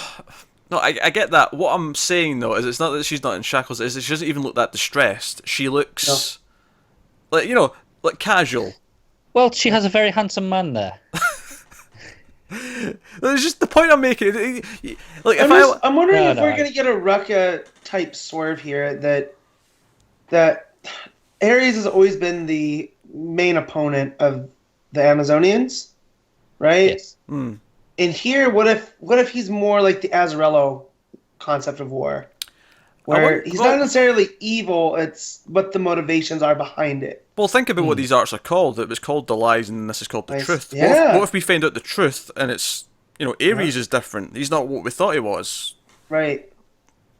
Yeah. And you gotta remember, Phobos and Deimos, that's fear and panic, So that's their job, is to incite those emotions in people. Yeah, in the same way that Ares is supposed to incite war. Right. So again, lies and the truth and all of this. God damn, this is gonna be one of those outstanding arcs of all time. Yeah. Only one more issue left of the truth. Shut up! Yeah, it sounds like now this, I'm gonna be a wreck. it sounds like both arcs wrap up. 23 and 24 are the last of the two arcs, and then 25 will be like an epilogue or standalone conclusion kind of thing. I just want to put, obviously Sharp's arc's been great through it. I really love when Cheetah and Wonder Woman are fighting after the first land. I like how as like Cheetah's grabbing her and she's like cutting into her arm, her teeth are just like her like the lips are probably like gnarled back and the teeth are like sort of like full on like full like. Let's call him feral. Yeah, she's feral. Like, I'm struggling to find the word for it, but it just looks really good. It looks really authentic, and the way the mouths all sort of move back is very, very well detailed. Yeah, I think obviously we always say how Sharp's eye is just fantastic, but this for me might be his best. It's early on after she tells Steve to return the fire, and then there's just that panel of her jumping up. It just looks phenomenal. Like it's right really early on, and it's before we get into all the extra crazy stuff that pushed it over, but. That panel there, like early on, just stood out to me. Like that, I don't know what it is about it. It's the motion of it. How about when she flies in with Steve, and it's just a choice they've made to have them backlit by the sun, like, and you see the sunbeam light coming through like from behind her. Yeah. Well, it's kind of a callback to their kiss on the beach all those issues ago. Yeah, it's very angelic looking almost. Yeah. Steve's just hanging down like a commando, just drop me, let me loose. He's ready to go. He almost looks like he's cracking his knuckles. Like, all right, let's do this. Yeah. I don't know what I'm gonna punch, but when I land, I'm gonna start swinging. Yeah. Oh man, I'm so happy that we know Sharp's got something else lined up, because I would not want him to be going away anytime soon. Oh, of course. So, that should be exciting when we see that. So obviously that's the big ending is that they find. So if the next issue is the last issue of this arc, then presumably we're going to get some interesting revelations from finally talking to Ares and possibly Izzy, Kale's daughter. So you'd have to assume so. So no, it's exciting. Looking forward to it. Yep. So 4 issues. Oh, sorry, 5 including the annual left.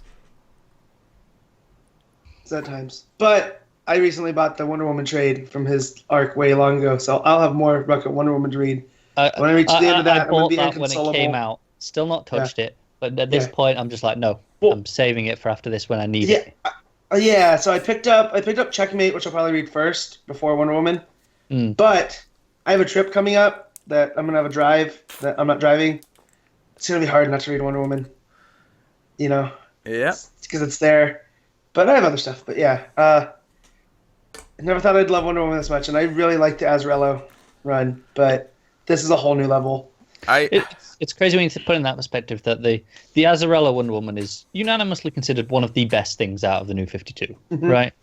And this is arguably, at least by all of us, we consider this better. I never even finished Azarello run.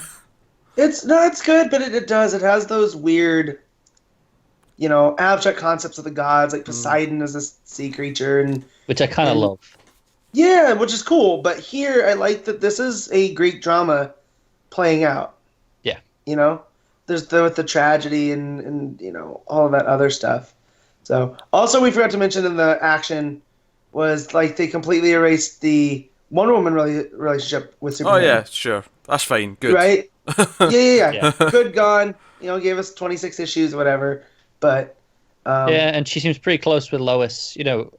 Early-ish on, but I think it was in the scene where John was being born. She was holding her hand, as she's giving birth and stuff. So I like that we get back to the Trinity.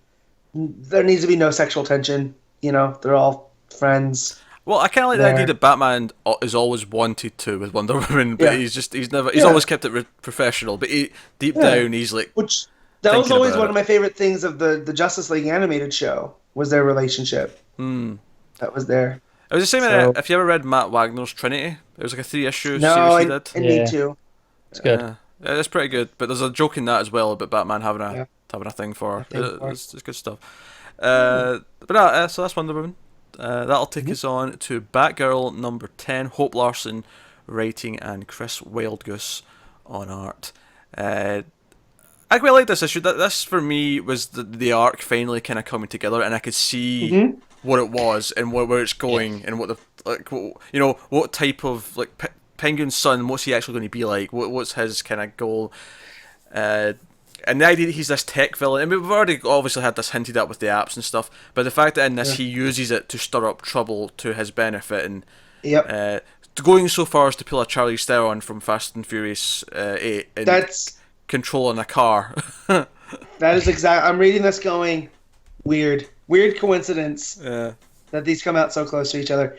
And I like though that too we finally see his colors, because up to this point it's kind of like, is there something more sinister going on? And he's just but no, we get when Dick shows up and him and Barbara go for their ride. Which how cool is Dick Grayson in this? He's just that dude. I mean, shows again, up on a motorcycle. This is another time where people are adding too many words onto sentences. It's just, how cool is Dick Grayson? Yeah, true. Shows up on a motorcycle. They go to a diner. Yeah, obviously, I loved even when she just texts him, and I loved the panels there. She texts him, and you see and then the art's really good here because the glow of the phone's on her face, and she's sort of frowning. She's kind of pissed. We'll get to why she's pissed in a second. Matt's jumped ahead because he mentioned Dick, because he couldn't wait to get to Dick. He's so desperate for Dick. He has to. I love Dick Grayson. Someone can edit around that. Don't worry. Yeah, they can. So I did it. But yeah, but it's the smile that appears on her face as he responds, because you see the little text messages as extra captions, and they're formatted differently, so you can tell they're text messages instead of narration or whatever else. And it comes just the smile that appears on her face when he responds, and it's like they're still close. It doesn't matter that they've both been dating someone else or whatever. They're still that there, which is great. Small thing. I love how his messages have the little blue around them, and hers are the purple. Oh yeah, that's just narration coloring 101. It is, but because in this book we don't, because it's always thought bubbles, and we don't see many narration boxes. There's no color scheme for that we've had established, so it's just nice to see it in this. Do you know what I loved it. So we ended the last issue with her sneaking in to snoop about Penguin's son's place, and Penguin is there because he's there looking for him for reasons that we find out in this issue. I love that they just walk over to the ping pong and just start playing a game. Just start playing table tennis for what was it? Little reason. In fact, one of my favourite funny panels is the ping pong flying by Barbara's head, and she's just like, "Oh Jesus Christ, that was a hard hit." Yeah. So it seems that his son has caused a scuffle at the Iceberg Lounge. There was a big riot that broke out. And Barbara shows up and her dad's there, being all commissioner, and he's like, it's a cut and dry case. There was a riot, blah blah blah blah. I love that he goes, why are you even here? This happens all the time. So often that one of the officers is dating the bartender. And then he shouts out, "Hey, stop flirting with a whatever." So there's funny stuff, but she's like, no, but it originated in 3 points, and it goes into detail, like, this guy found out someone was cheating on him, and I can't remember them. I'm not going to look at them up. They're all kind of funny. One was like when some guy sold the other guy's dog on a. Yeah, he thought the dog on ran eBay. away, but the roommate had sold it on their version of Craigslist. Greg's List. Greg's List, Greg's yeah. But it was like this is these 3 random things, but you kind of got this is all app stuff. Like he's put stuff in the apps to let them all know based on messages or whatever. Dangers of social media. Yeah. Yeah. And so this is all this thing, and then this dick sends an intern to break up with Barbara, just as she's thinking about breaking up with him, because obviously she knows he's into dodgy stuff now. She's like, Right. right, but she's She's a hurt cobblepot. that she's broken up with an intern. So much so she punches a random guy who tries to buy her a drink, which was deeply amusing. Fair enough. That dude was being a vulture. Like, Yeah. He wants to get dumped and go, Yeah. here's my chance. It goes to hit on her. Yeah, you deserve the smack in the face. Yep. Yeah. So she gets upset. She texts Dick. Dick comes round, picks her up on the bike, and they have some banter, which is great. But so I love that while they're talking, some other guy's got a phone out, and the image of it beams up to a satellite. And I like this kind of thing because it just, even though we know how all this works, it was just following the trail from this event to him to know that he is definitely doing all this. And to show you his type of, because I think this is the first time we really get his true colours, is when he's watching them and he says bitch. He's upset because the girl he dumped via intern is talking to a man. Yep. Yeah. That's it. He's not my kind of dude. Like I thought he was kind of cool. We see them on their first date. They're doing that, escape room with Two-Face, and you're like, oh, yeah, he's not his dad's kid. Nah, he's definitely his dad's kid. Here. Yes. So this is all a thing. He tries to have her run over, or no, he doesn't try to have her run over. He tries to scare her by having what it looks like almost a car accident next to her. Which, by the way, I like that she jumps to action and like protects her 2 friends. It's like they're just confuddled by what's going on, and she's like, action girl immediately because she's Batgirl. Again, fun stuff in the art. I think her like annoyed faces. It's different because I always talk about this with Supergirl's comic, where I really like how the art in that does all her expressions. I feel like this does this expressions really good as well, but it does it in a slightly different way. It's a lot more muted, but I can still see it. Yeah. It's less cartoony, I guess, is what I'm saying. Yeah. I think in terms of the art, my biggest problem is Penguin's nose seems overly large, even for Penguin. But I think that's just whoever draws the Penguin. They want to put their own. It just bothers me when it's that size. Yeah. Well, this is definitely more DeVito Penguin than other Penguin, because sometimes they also draw him super super pale, like he's never seen the sun. So honestly, I think they should bring in the broken like glass bottle monocle from the Arkham games. I think that would just set it up nicely. Oh yes, it's good. But no, so she actually it establishes Barbara's still. What does she call it again? Let me just check the name of it here. The hyper thing, hyper focus. That's what she calls it. Where she goes into this sort of trance and does all her work at this like in a meditative state, and she figures things out. Which, I mean, it was just her figuring out exposition, basically, but I like that they've established she still can do this. This is something she can still do when she's needing to work on stuff. So basically the end of this issue is we find out what... we get a villain name for Cobblebot's son. We get Blackson with a U, not an O. Which I think is kind of lame. You could have come up with anything. You with Black Sun. Yeah. Yeah. I'll say this. I like his monocle that has like a hologram coming out. Like it's like a little projector. Yeah, it's pretty cool. And has a hologram. I like that. I like his look. I don't know what Black's... Surely something bird-themed would have been a... Yeah.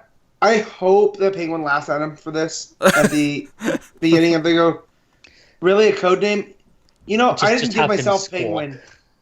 Well, yeah, like, I want him to go, I didn't name myself Penguin. I earned that name.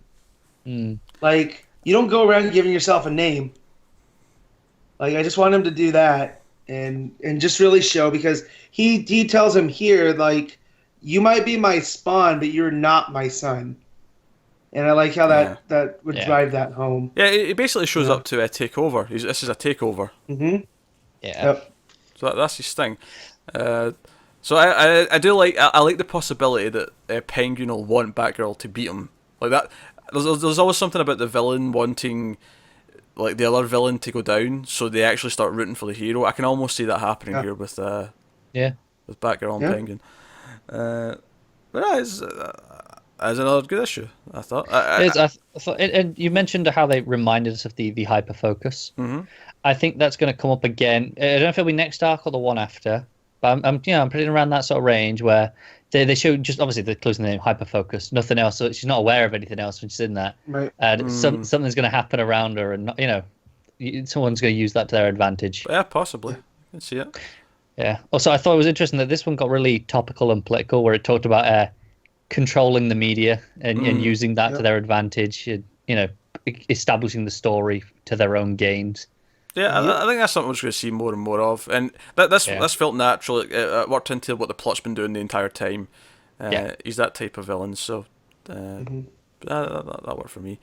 I will say the cover's a little bit misleading because it shows you like her leaping over like Commissioner Gordon while he's firing a gun, as if they're going to be in an action scene together, and they have one conversation, and that's it. Yeah, but it is a pretty good cover. It's a good cover. Oh, it is. It's a good cover. So is the variant by Albuquerque that I couldn't get a hold of because my shop was out of them. Not Albuquerque, Manipul. Where's my brain going? There you go. But there you go. Yeah, that is nice. Yeah. Nah, it was good stuff. I think the plot, because I've been enjoying this arc, but I feel like this is where the plots finally came together, and I understand what it is, and I'm liking pretty much everything it's doing, other than the name for Penguin's son. Black Sun. I'm not sure what that's about, but other than that, that's one of those things where I don't really like it, but it doesn't really matter. You'll just get used to it, and ultimately, it doesn't matter if his name sucks. As long as he's an interesting villain in terms of what he's doing for the hero, it doesn't really matter. So. I do like that they did give him the monocle though. Like that's hologram monocle. This is important. Yes. Little projector that shoots out a hologram that he can do stuff with. He's a tech guy. That's an interesting kill. Alright, so that'll take us on to now. Before we get to the sort of quick section, this is still going to be a kind of quick one, but we'll give it a little bit more time because it is an issue 1, and Connor didn't read this. Me and Matt did. This is the Batman the Shadow crossover issue 1, written by Steve Orlando and Scott Snyder, art by Riley Rossmo. Do you know what I want to say about this? I think obviously it's Steve Orlando less so in this comparison because he's been doing Supergirl, which I've liked ongoing. So he's currently doing something ongoing, which I like. And not to spoil my thoughts for JLA number 5, but what I liked about this, obviously if you've been watching, listening to the show, you know that I've not been loving All-Star Batman. I used to like Snyder a lot. He's done some great stuff. When he's done horror, he's great and so on. But I've not been liking All-Star. And because that's all he's been doing recently, I feel like I'm down on Scott Snyder. I'm kind of down on Orlando because of JLA. This comic gave me like this renewed hope because I really like this issue. I don't know if you did. Yeah, it was fine. It was way more Shadow than Batman. So my brain, I had to do the Barbara hyper focus and go research the Shadow. Because my only reference is the Alec Baldwin movie from '94. Yeah, I've seen that. That's my only reference as well. Yeah, and so going through and reading, like, you couldn't tell either Orlando or Snyder really did their homework by tying this all together. Do you know what I liked about it? You say it was more Shadow than Batman, and I don't know if I agree with that, because Batman is the protagonist. I think the way they've tackled it here is that it's obviously, it starts with a murder. This murder happens, and something is, Batman's investigating. It's someone who's working at Arkham. And then the Shadow attacks him, and it seems like the Shadow is the one who's killed this guy. I'm assuming there's going to be a twist to that, but it seems like the Shadow's killed this guy. And he doesn't know who this is, so he starts to investigate it. I didn't do any research. There was parts of it that I didn't quite get, but it's working for me because Batman doesn't know these things, and he's investigating. It's like the mystery of who the Shadow is something that's unfolding throughout the story. I was actually surprised by how much I liked this, because I was like... So, well, when I say that it's more Shadow than Batman, I don't mean that bad. I mean that as it's like for people that don't know who the Shadow is, it sets it up right there. So it needs to be focused more on the Shadow side than the Batman side. And honestly, Batman fighting the Shadow is really fun. Like, that scene's really cool. And then at the end, the cliffhanger is that Shadow... Batman goes to see Henry Ducard because he recognises the sword, one of the swords that he had. Because he goes into the Shadow's base of operations and he sees all these weapons and all these fake masks that he used to, like, disguise himself. And he goes to see Ducard off in whatever country Ducard's in. And the twist at the end is it was actually the Shadow disguised as Ducard. And he's like, the Shadow was closer than you think. And it's just nice, great... Shadow, I see why he's probably quite a popular comics character, because he looks like someone who's fun to draw. All this stuff with him actually being a shadow, and then like him like running off, it's very pulpy. You see the trench coat floating, but it's all dark because he's a shadow. And so I thought it looked great. I thought it had a really good... The only complaint I'd have with the art was really good. I loved how everything looked, with the one exception of Batman's ears. I thought they looked comically small. Let me go back and look. They had that like 1960s TV show kind of look to them, and I thought that was really weird. Yeah. Not a fan of that. Catman-esque. Yeah, I'm not a fan of that. But otherwise, I thought the Shadow looked great. I thought Batman fight, especially because it's kind of like because Batman is like a shadow. The way he like exits a scene, the way he is to people, the way he portrays himself. The fact that he has to fight an actual person who can turn into a shadow, really fun. It's like, oh yeah, this is the thing you're pretending to be. Here's the challenge of the real thing. Also, we get Matches Malone, which I'm never upset about. So he gets to go investigate and whatnot. Yeah, it was pretty good. I'm going to continue on with it. I was too. It was pulpy. So, I like that. And we all know how I feel about that. Yeah, you like good bit of pulp. Pulp and Dick. Dick and pulp. That's right. That's your kind of thing. But no, I think I've been quite quick anyway. I don't have to go into super depth. But it was a good detective story. It was Batman investigating, and there was skill face with the Shadow. I enjoyed it. I'd recommend checking it out. I agree. Alright, I actually jumped the gun a little bit. I skipped the book. We were supposed to talk about Supergirl being Super Issue 3 before that, so we're going to do that now. Mariko Tamaki on writing and Joelle Jones on art. We praised the first two issues quite a bit. This is the every 2 months we get an issue. It's 4 issues long. This is issue 3. It's double length, so there's close to 50 pages in here. Yep.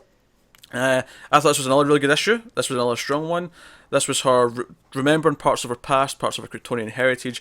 We had that tease last issue of another Kryptonian being held by the coach, who's clearly interested. We got some flashbacks to her childhood and like the time she saved her grandfather from a fire, and how her grandparents think she's weird and don't. Oh, that was so heartbreaking. Yeah. So, oh man.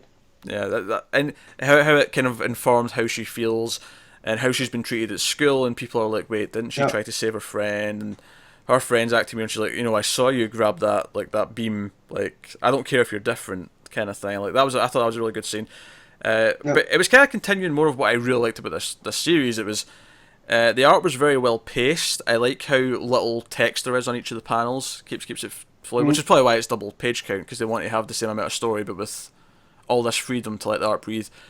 And so we had that, but no, mostly it's this teen vibe, this small town kind of what Smallville. It's not Smallville, but what Smallville should feel like, kind of thing. Yeah, it's Midvale. Yeah. It's got that feeling to it. And there was that great thing where she jumps off the roof and she starts flying, and like there's gorgeous stuff in there. And I like what all the characters are doing. Of course, we find out that this Kryptonian, I noted his name, Tynion, which is a really funny name. I think of not as good as Lauron. I'm thinking of someone whose superpower is that they can like apply like fake tan on and off at will. Tynion. So maybe it works as a good disguise. So they shout out "tan on" and then they tan up like. I don't know. It's just. But so he's been held captive, and she actually hears him like crying for help at one point. And despite the fact that she doesn't want to like reveal herself to anyone, she can't help but try and go and help. Like she hears someone in distress. And, obviously this is all building to her realizing she's going to be a hero because she's a good person. And she goes and she finds her coach is there, and Tanon's there. Tynion. And what is with this town though? Like, why is the coach doing experiments? Well, I assume the position as a coach was a cover to get close to her. Yeah, she's been She already planted knew here. about her. Yeah, she's been planted here because Yeah. they suspect someone here is a Kryptonian. They don't know which one. That's why they give it to all. Remember, they give She of the Watch to all Right. her and both of her friends, is to try and see Right. which one it is. And they also caused the earthquake. We found that out in this as well. But and she answers to someone higher up. Bashir calls. Is like, oh, Subject 2, being Kara, is like, oh, she's here. She's wrecking the place. And she uses her heat vision, which it looks like she uses it for the first time. It looks like she's not expecting it. And I actually really liked how it looked. It looked like proper full-on, like Cyclops-esque, like beam, and then like there's like a hole in the ceiling of this secret base. Full concussive blast of it. Yeah. And she has this really sweet moment with Taron where they sort of lean in and she's like, "Oh, you're a Kryptonian. Like, I recognize this language, but can I speak it? I don't know if I can."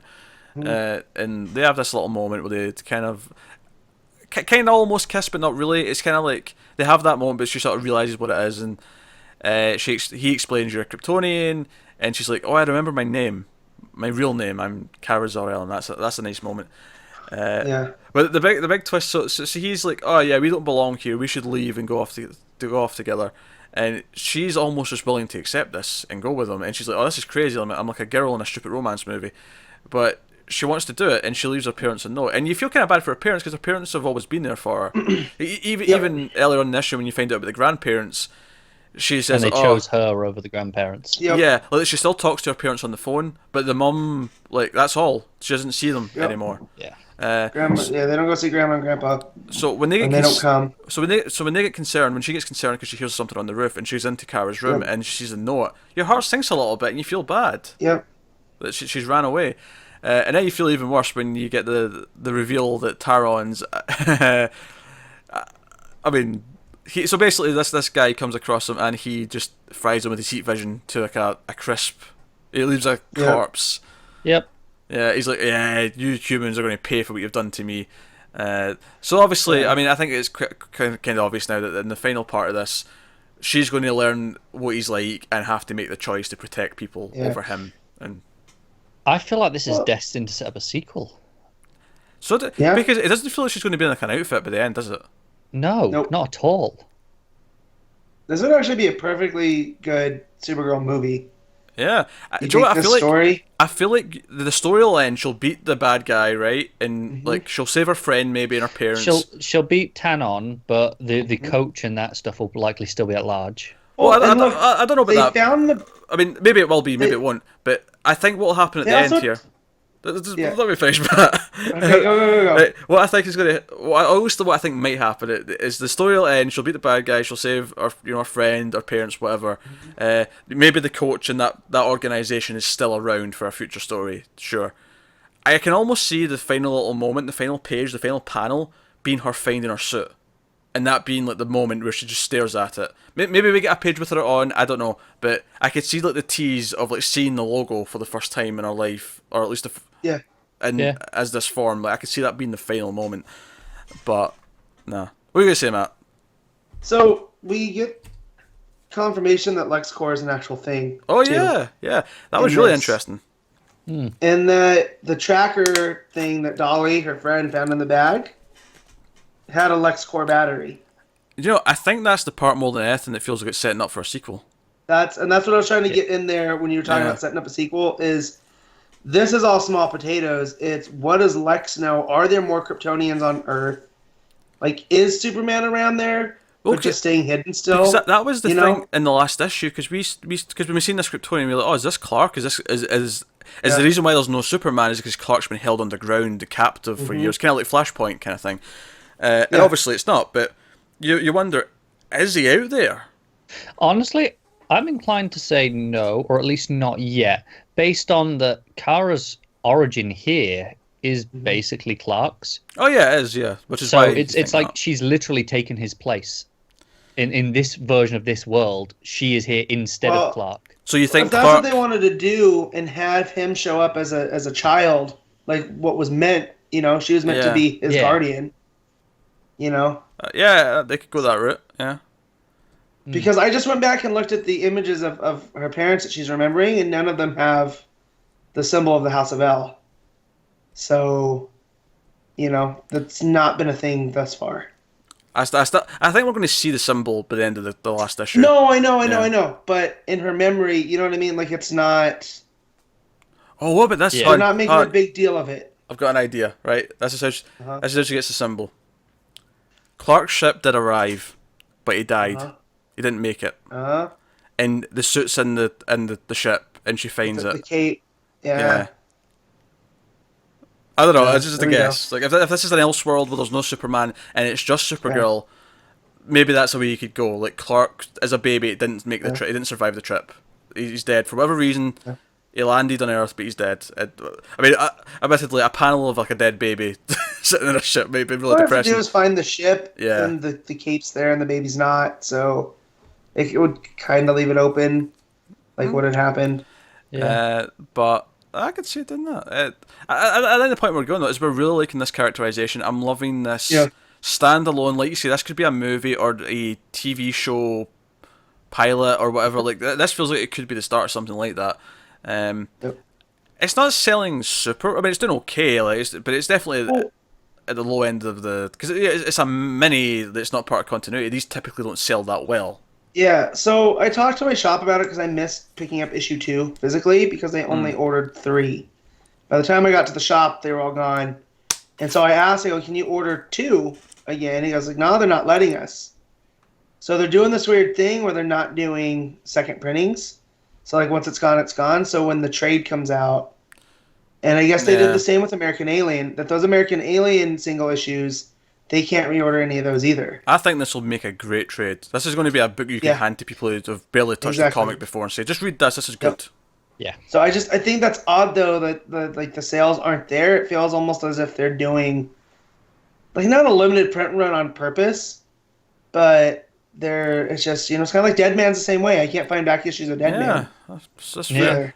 Do you know what? Like I said this, I think when we did the first or second issue, I said, I really hope they get these two, the writer and artist, on an ongoing book. If not together, then just get them working on stuff, because writing's good, art's great, and I'd love that. But I mean, if the plan is just to we'll do Being Super 2, or maybe it'll be a different name, maybe it was Supergirl, different title.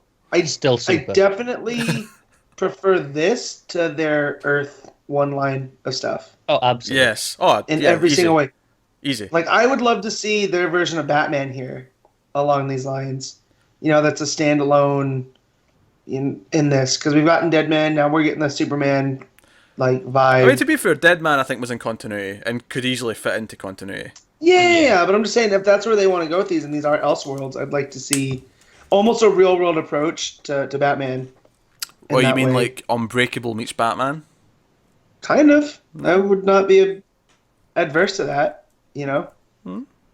But also, I've heard that Mariko Tamaki, that's the writer, she's writing at Marvel the Hulk book, and it's apparently really good, because it's all about She-Hulk dealing with Bruce not being around because of Civil War, and it's along the same lines of these, that it's her conversations with people and her trying not to become She-Hulk because it's too painful. So I'm waiting for next week when it's Recomp Day. That is what the book does really well, actually. It puts you in Kara's head, and you feel so connected to her, both through the writing and the art. Like, there's a panel of her just staring at her pancakes that have got syrup on it, and you feel. And then at the syrup bottle too. Yeah. You feel that kind of awkward, I'm trying not to be this thing, I don't want to think about this, so I'm staring at inanimate objects around me kind of feel to it. Do you know the moment that works probably best in this issue for me is so she comes home and the coach is there, and then she's talking about how whenever it's family business, it's just family, and we get the flashback there to the grandparents are there, and her dad's just going, oh, why don't you go upstairs? It's fine, and you don't really get any context for it, but then you go into the fire, and then you see that scene again with the actual conversation that took place just before, and it's really effective. Yeah, it's really good. Obviously they're not exclusive because Mariko is doing work at Marvel, but I hope that she still does at least one DC book after this, because she'd be a steal to keep her on something. And hey, we're in the market for a new Wonder Woman writer. Just a thought. Oh man, that we are. Just a thought. Love that. And get Joelle Jones and whatever the hell she wants to do. Like, seriously. Yeah. So No, great stuff. Really like Supergirl being Super Issue 3. Alright then, let's move on. Let's go on to the quicker section, get through the rest of the books. We've got 4 left to do. So again, roughly 5 minutes or less on each of these. Keep that kind of tight. So first up, we're going to talk about Teen Titans number 7. I think this is me and Matt that have read this. Mm-hmm. Yes. Cool. Teen Titans number 7. Benjamin Percy, Khoi, Pham. This is the second part of the Rise of Aqualad. So the team are fighting King Shark in the water. He's got the Hammerhead version. Actually, someone put on Twitter this week a poll. Do you prefer the Hammerhead King Shark or the Great White version of King Shark? And I'm like, I prefer Great White, but I like both. They both work. Me too. Yeah. As a fan of wildlife and whatnot, I always take the Great White version. Yeah. The Great White makes a more imposing image. It does. Well, that's the apex predator. You know, like. Yeah. Even though hammerheads will cannibalize other sharks, whereas great whites really won't. Visually, hammerheads look kind of goofy. Like, yeah. It depends. If you wanted to be more of a fun story, I can see the argument for the hammerhead. But anyway, so they're fighting him. He gets away and he swims. We find out he's actually right under Alcatraz, like where their tower is, and he's in there. He's got an army of like fishmen, sharkmen, yeah, who are. All I can think of was Street Sharks, that horrible toy line and show from the 90s. Ah, yeah, kind of vibe. Yeah. Meanwhile, Aqualad shows up. He's not called Aqualad yet because he's not here yet. But he's like, "Can I join the team?" And Damien's like, "Look, Squirt Gun, no, go away."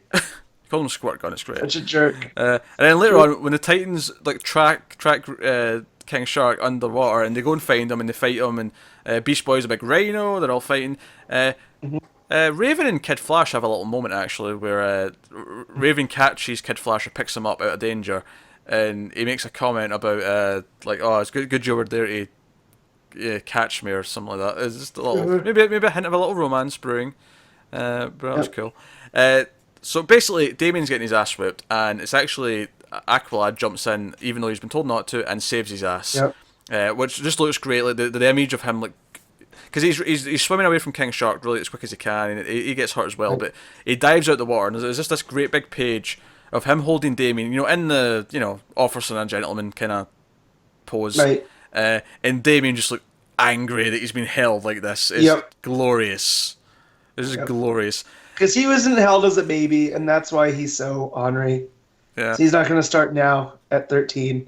So, of course, Damien says, "Alright, I'll give you a chance," and he gives him a costume to wear. It's a experimental outfit he was designing for himself, but... Yeah. So, The Aqualad costume that we come to. I also like that Damien's yelling Maneuver X, and they're not listening to the that was playbook so funny, yeah.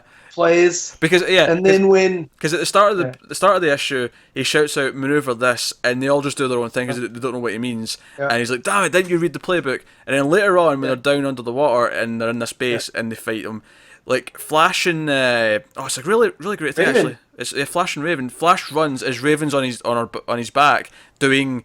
Because she can do people away. Yeah, she can do her teleporting thing. So he's spinning her around while she's on his back, teleporting people. It's a really cool thing. And Damien just said, "Yes, strategy T." Maneuver T. Yeah, maneuver T. Yeah. And it's like, that they didn't know that. They just did this. Yeah. But I love the idea that Damien had all these ideas in his head. He's like, "Yeah, here's how we can do all these team ups, like football plays kind of thing." Yep. It's super fun. Yeah. But I'm running out of steam on this book. Like I like it, but when it comes to priorities, it's going lower. So I'm hanging on until the Deathstroke. I mean, that's why it's in the quick section. I think it's a really fun book. Honestly, I'd probably jettison other things before I jettison this, but I'm still having a lot of fun with it. Art's really good. It's still really bright, colourful. Again, very expressive with Damien and stuff like that. I'm digging it. It's a very light read. Like it's not like a heavy book. It's not like something that's making me think super deeper and that. It's just like fun characters having fun. But at the end, it ties into Aquaman, into that story I just did not care about with Nemo. Nemo. It's not really tying into Nemo. It's just tying into the fact that Aqualad comes from Black Manta. So Black Manta's coming to the next Teen Titans arc. I'm cool with that. I'm not bald by that at all. I didn't like that. If it was just Black Manta by himself, fine. But with that whole it understood is though, organization. like, she's just there because he happens to run this organization now. Like, Yeah. I don't think it's important that he's with Nemo. That just happens to, in continuity, it just happens to be with them right now. I mean, I appreciate the continuity theme, but it reminded me of stuff I didn't like reading. That's all, I guess. Yeah, that's fair. That's fair. Yeah. Light read, so I mean, it's definitely not a heavy one, but it's just good fun. All right, Connor, you can talk now, and possibly Matt. Matt, did you read Hal Jordan, Yeah. the Green Lantern Corps this week? Yeah, and I hate Connor for it. He's added an extra book to my reading because I can't help myself. Issue. It's actually pretty good, isn't it? It is. Let me intro it. Issue 19. We're on. Robert Venditti writing and V. Kenneth Marion on art. Take it away. You're on the clock. Clock's ticking. So you got fully caught up. You're enjoying it, yeah? Yep. Space How are you Ape. feeling about? Yeah, I was gonna say Space Ape. How'd you find Space Ape? He's great. He's great. We found out here he's actually a prince somewhere. So I'm Yes. guessing Gorilla City. Perhaps. So, but yeah, it's starting to do the timey-wimey thing, which I think is fine because we haven't really got that in Green Lanterns. So with Rip Hunter being there and having a future ring, and it adding a whole wrinkle to how John reacts with it, I think is weird because he won't let anybody access it because he's kind of this nobody should know too much. He's Doc Brown. You can't know too much about your own future.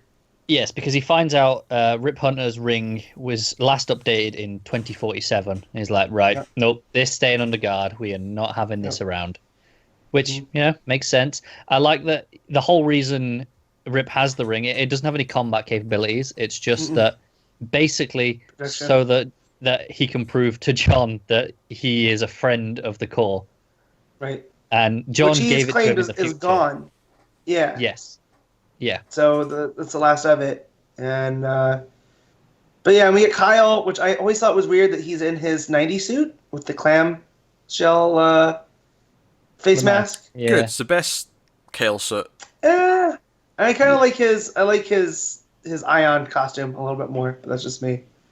It's more I agree with sleek that. and I thought whatever. actually But Kyle was a bit weird in this issue for me. yeah. So fill me in. Has he encountered these prison beasts before? Because he seems like he kind of knows what's going on. The prison But beasts, not the little really. spiky little buggers. Yeah.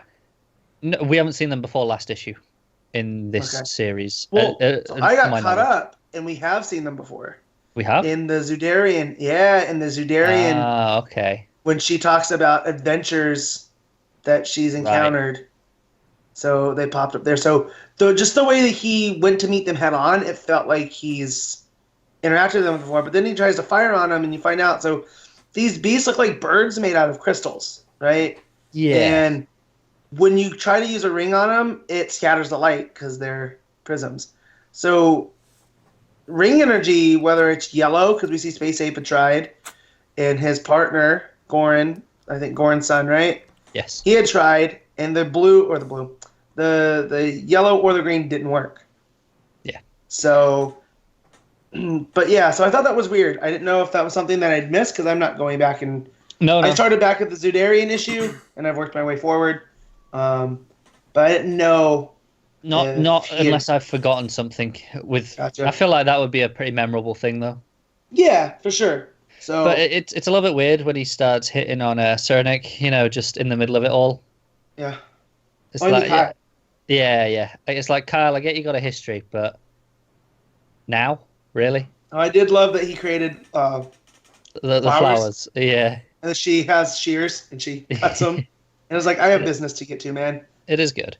But so we find out Rip's come back to now because we know that whatever goes wrong with the Corps starts, today. Yeah. Yep. And he knows roughly where, and it's where the two lanterns went missing. Went missing. And that's where we cut over to our villain, Sarko, I believe his name was. Sarko, yeah. Yes. Sarto.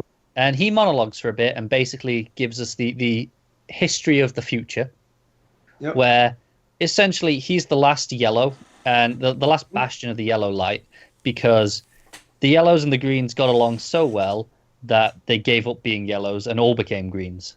Which Space Ape can't believe because he's like, no way Arkillo would ever give up a yellow ring. He'd trade me to use this thing. He loves that more than life. Yeah, and they talk about Arkillo and Guy's friendship and how that's what inspires the two corps to come together. I'm so excited for that. I know, it's so good. If you can become best friends after plucking out someone's eye, then I know how to get more friends. That said, I don't know if it was me, in that little glimpse, Arkillo seemed to have both eyes. Well, maybe his species regenerates. We don't know. He's an alien. He regenerated his tongue, apparently. Well, that was Saint Walker, wasn't it? Oh, I don't remember. I think that was Saint Walker in the the New 52 series that had them all in. Well, there you go. Well, there Guardians. you are. Yeah. Guardians. Well, there you go. You could just Saint Walker can hope him an eye. You know. That's true. But yeah, it's a pretty good issue. It's really giving me a good idea of what this arc is going forward now. We got the time stuff, and it's all about whether or not these corps can come together and become that, and whether or not is that the best thing for them, or should they remain separate entities. Right. Well, and they, Rip Hunter claims that Sarko's a rogue agent, like, because he's so strong on Sinestro's mission. Yeah, he's basically an extremist. Yeah, and so, he's even wearing what looks like the training uniform of a yellow. That looks like Sinestro's original costume. Yeah, you're right. When we first meet him. So, thought that was interesting. But yeah, it's all around. It's a good book. I like John as the leader. It fits him more than Hal. Definitely. Because, but it keeps Hal as that wild card because he can't control his ring because Hal hand forged that ring. So when Hal goes off half-cocked to meet these prison beasts, John's just like, I can't do anything. But yeah. Yeah, it's good. Mm-hmm. Cool. I kind of wish we ordered these slightly differently, because at the end of Teen Titans 7, because Matt was saying he was on Steam, I said, there's things on Jettison much more than this before this. Because I kind of use that as a segue to say, speaking of things I would jettison long before Teen Titans, Justice League of America number 5, Steve Orlando writing and Andy MacDonald on art. Me too. I'm about done. Like, not to spoil, I cannot keep doing this. Nah, it's just not good. I think I'm done as well. See, the problem is, though, is we were hoping, right, we do something different, focus on the characters, and I feel like the plot of this new arc is really similar to the plot of the first arc. So it's straight into a second arc and not like a bridging issue, cool down, time out, let some characters, talk. None of that. Oh, okay. I'm glad. Not only that, we have it's in the US now, but there's like a city that's been taken over by this Aegis or something like Aegis or whatever he's called. Who uses Greek history to make new energy weapons. Yes. In Western Pennsylvania. But he convinces all the townspeople to work for him because the jobs, like the job market's terrible. They're all struggling for money, so they all agree. And then it comes up to someone, like a reporter or someone, tells the Ray about it at a press conference at the start, and that's how they find out. So they go to the town, and he's there, and he's got cronies, and it feels like they're going in to liberate another city, just kind of like they liberated Latvia, or not Latvia, whatever the country was. They can't do that. Doom would just crush them all. I know. Like, that's it. Look, the point I'm making is that we were hoping for something completely different from the first arc, and we got something that it feels. I mean, they're not from another planet or dimension. Batman's not even there, and they make a plot point about it, but it's just like, well, Batman put together this team because they needed them to be human, but you bring in Lobo and the Ray, and the Batman just takes off, and they bring Lobo in and basically have him go fight these people by himself. Well, Batman shows up halfway through. Yeah, but he's not there at the decision making. Oh, sure, yeah, he's not there at the start, which maybe leads into is there something going on? Is he up to something? Probably. Yeah, and Lobo fights, and Atom is with the bad guys. I used to hate reading Bizarro, right? Because it was just bad, but I got used to reading Bizarro. I don't think I'll ever get used to reading Lobo. The words that they come up with for him to say, just have him talk like a gruff dude from Earth.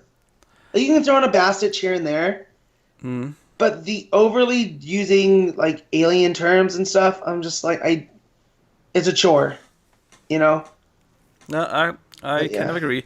I can't remember the last time I heard both of you so unenthusiastic about any book. But by the end, because we dropped all the ones we didn't like, by the end of the issue, okay, sure, the villain does ride in a flying lion, so that was at least an interesting image. And then the final page, to help them fight, the Ray gives light armor to the rest of the team. So the last page is this like big shot of like Batman with this like extra light armor around him. Canary's got it, Vixen's got it, and that looks kind of cool. Like it's a nice moment, but the rest of the issue is just kind of dull. Feel like this is fitting of a Justice League of America. Like No, you want big blockbuster Starro invading. That's who you want the Justice League of America to be. Matt, I don't even necessarily agree with that. You can do smaller Justice League stories, whatever. It's fine. Yeah, but I'm saying after you do Lord Havoc, right? You can do a big blockbuster-y thing and then do a smaller thing. Matt, I completely disagree. Go smaller. The problem with this book is that it started with this relatively big plot. No, go small, build the team, make me care about the characters interacting with each other.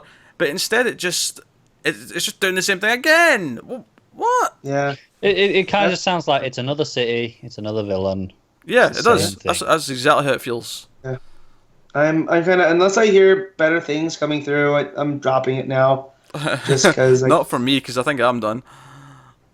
Yeah. So because I want to know more about the Atom stuff. Like I really enjoyed all of those Rebirth issues. That's what's so disappointing about this. The one shots were all varying levels of great to fantastic. Yeah, and the thing about them is they were all so focused on the characters that I was looking forward to the book because I thought, oh, it's going to be about the characters interacting, and then they'll have things to do. It's not.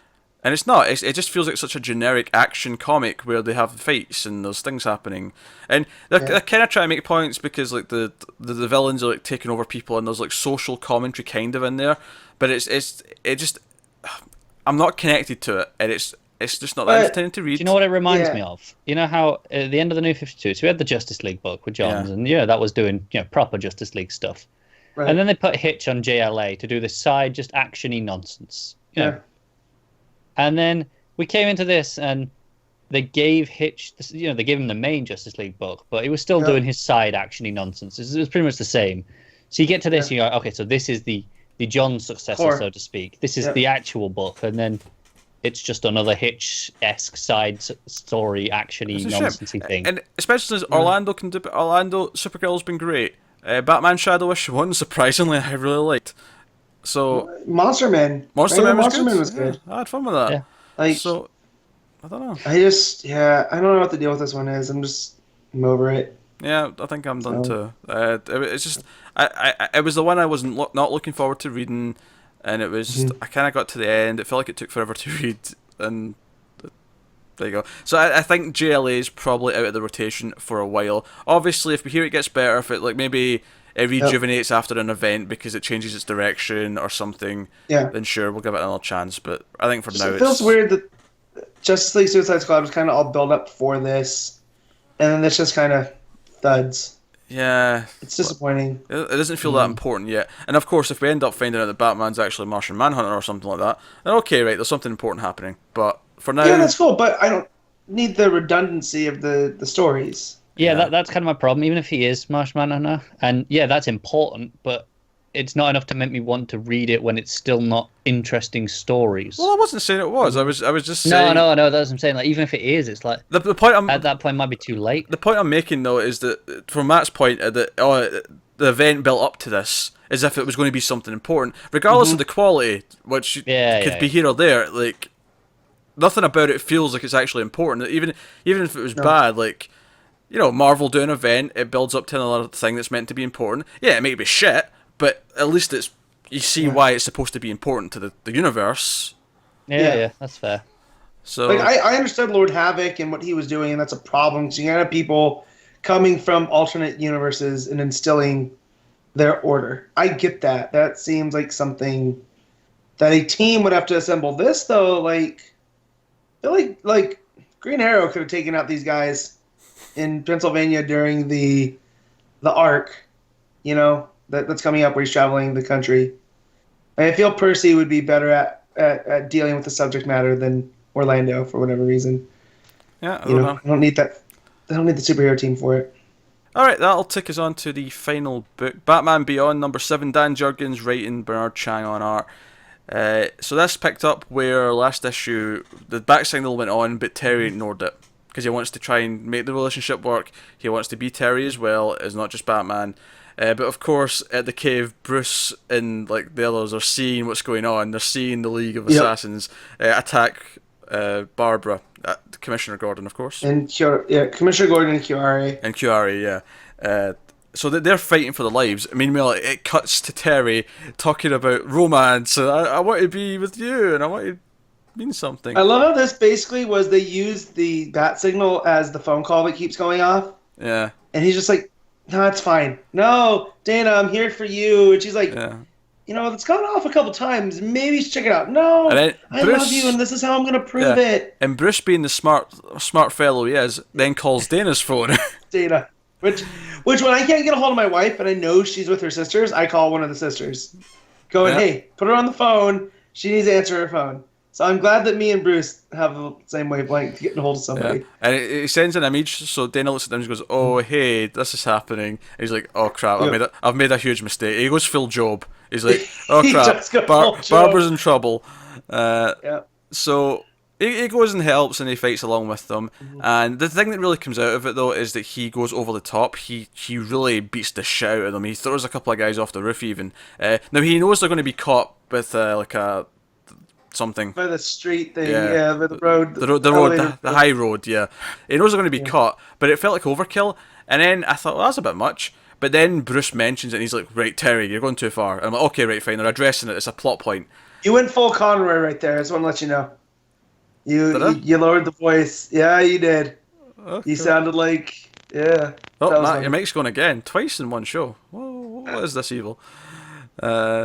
But yeah, so he's doing all that, and then it becomes clear it's a suit, because it's this new prototype suit that they found in the cave that they gave him when he needed a suit. And Bruce is like, no, take it off right now.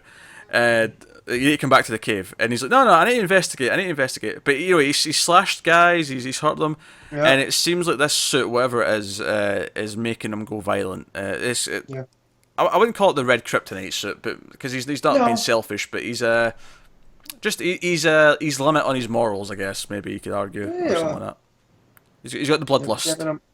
Yeah, and also in that we get that there's a lot of mentions of Damien and how Bruce doesn't really want to talk about Damien. Yeah, even more than that, because we get this. The book starts with Bruce reflecting on his history, and this was interesting for me because I wasn't under the impression that Batman Beyond's continuity. Certainly in the show wouldn't have done it, but like here it establishes we had what we think of as the continuity. We had Dick, we had Jason, we had Tim, we had Damien, and it even mentions Duke. Duke's in this book, this little flashback. But I love how Jurgens kind of undersells Duke. He's like, yeah, Duke wasn't there for long, but he was there. Like, that cracked me up. And he mentions, Damien doesn't want to talk to me. Things ended differently. Maybe if Terry was around, or if my parents were around, that'd be different, kind of thing. So I thought that was interesting. And it all builds up to this cliffhanger. Chiari's there because here you need to see this. You need to see this, Batman. And Ra's al Ghul is alive. He's back. Yeah. Which I'm going to make a bit of a criticism here about this series. That almost every big cliffhanger has been someone that we know from Batman is alive. Almost all of them have been that. The funny thing is, though, is that I can write all of them off as being okay, right? Because Bruce was part of the show. It makes sense. Joker, it makes sense to build up to him, and it made for a great moment. Ra's al Ghul makes sense on his own because he's immortal, so technically he should still be around. Well, so I can actually... I have to go back and watch Out of the Past, which is one of my favorite episodes of Batman Beyond, but it's been years. Because they did the Ross story where they wanted Bruce to take over for him, and there was some body jumping shenanigans. So I wonder if that's still in continuity or not. Yeah. But yeah. So, I don't think it's Ross. Yeah, he's got a mask on, you don't see his face, so I don't think it's Ross either. It's probably Damien, let's be honest. They mentioned Damien far too much in this issue for it not to be Damien. But... so I can explain this one away as, okay, this one makes sense. And they all kind of make sense. But I'm just noticing that almost every big end of, issue, is, someone's still alive. Yeah. Just how cool it would be if it is Damien, though? Because instead of taking up the mantle of the Bat, he goes to his grandfather instead. Yep. It would work. No, I agree. It would work. And I can see it that Chiara is not quite what she's seeming. Because if it is Damian, and let's say there is still some of the Bruce teachings in there, he doesn't want the League of Assassins for the same reason that Roz did. You know, so I'm sure there's going to be some kind of twist that, oh no, Chiara, she's the real threat type deal going on. Future adult Damien could be interesting. Yeah, definitely. So, there you go. It was a fun issue, for the most part. I actually, Joe, I really liked. I liked that when he was getting more violent. The suit was the red in the suit was lighting up, and it had this sort of like a light effect. I thought that looked really cool. Just in the colouring, if nothing else. Yeah, that was fine. Not spectacular, but it's serviceable. But no, it's good. So you got that's all the books. That'll get us on to picking our favourites and stuff of the week. So we start typically with panel of the week. I am going to go to Connor. Okay. For me, this is from Detective. It's the 2-page spread of her fighting all the ninjas. You know, it's kind of the dark in red, and it's just all of them flying in the circle. It's pretty good. It's a fantastic page. Well, clearly we need to finish up because Matt's getting sleepy here. I am. It's his bedtime. No, I'm actually also going to go with Detective. Different panel. I'm going for more of an emotional beat. I want to go with the panel where she turns around and says her name's Cass, and she's got that smile on her face. It's kind of this accepting thing. It feels like a really big climactic moment for her. So my panel of the week goes to that. Matt. I can tell you what it wasn't. It wasn't from Action, where they skip over Connor Kent. Yes, it was. So, it was that great panel that reminded you of Reign of the Supermen with all three of them there. But it was from The Flash. It's when he goes into the Hall of Lost and Found, because I spent way too much time looking at that panel. I was trying so hard not to pick that. It's just like, it felt so obvious to pick that one, so I avoided it as well. That's what I do. I do the obvious. And that's why we left it. We were safe knowing Matt would pick it up for us. All right, okay. Best cover then would be next. Matt.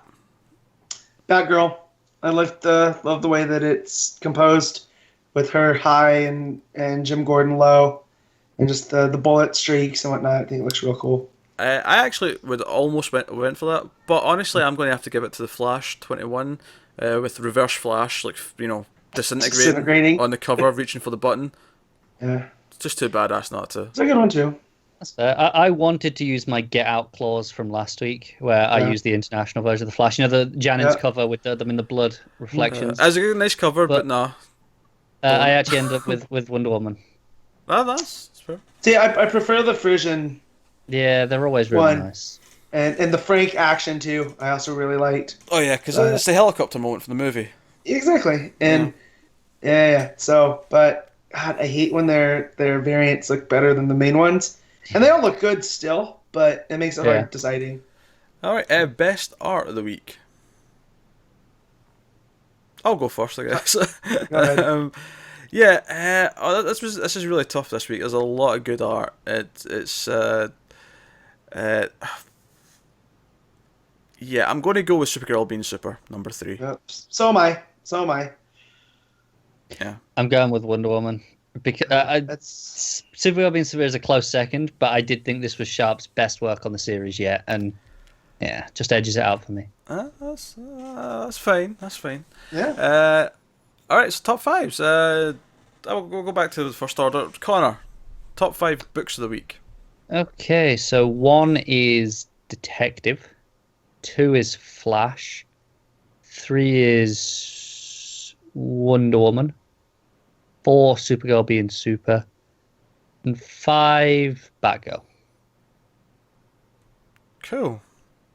Matt. So mine involve a lot of the same ones, but in a different order.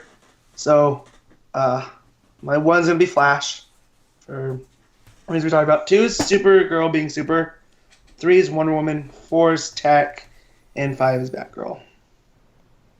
Oh, cool. Right, my number 1 is Justice League of America. I kid. Yeah, it wasn't funny because we knew it wasn't. Yeah, the only thing that's number 1 on the list of is things to burn. All right, my number 1 is Action Comics because. Oh, you son of a bitch! Don't you do it! Don't you do it! because it Actually, rightly. is this the first time in a long time Matt's not had action or Superman? Is this And what you know it why took? action wasn't in my top 5?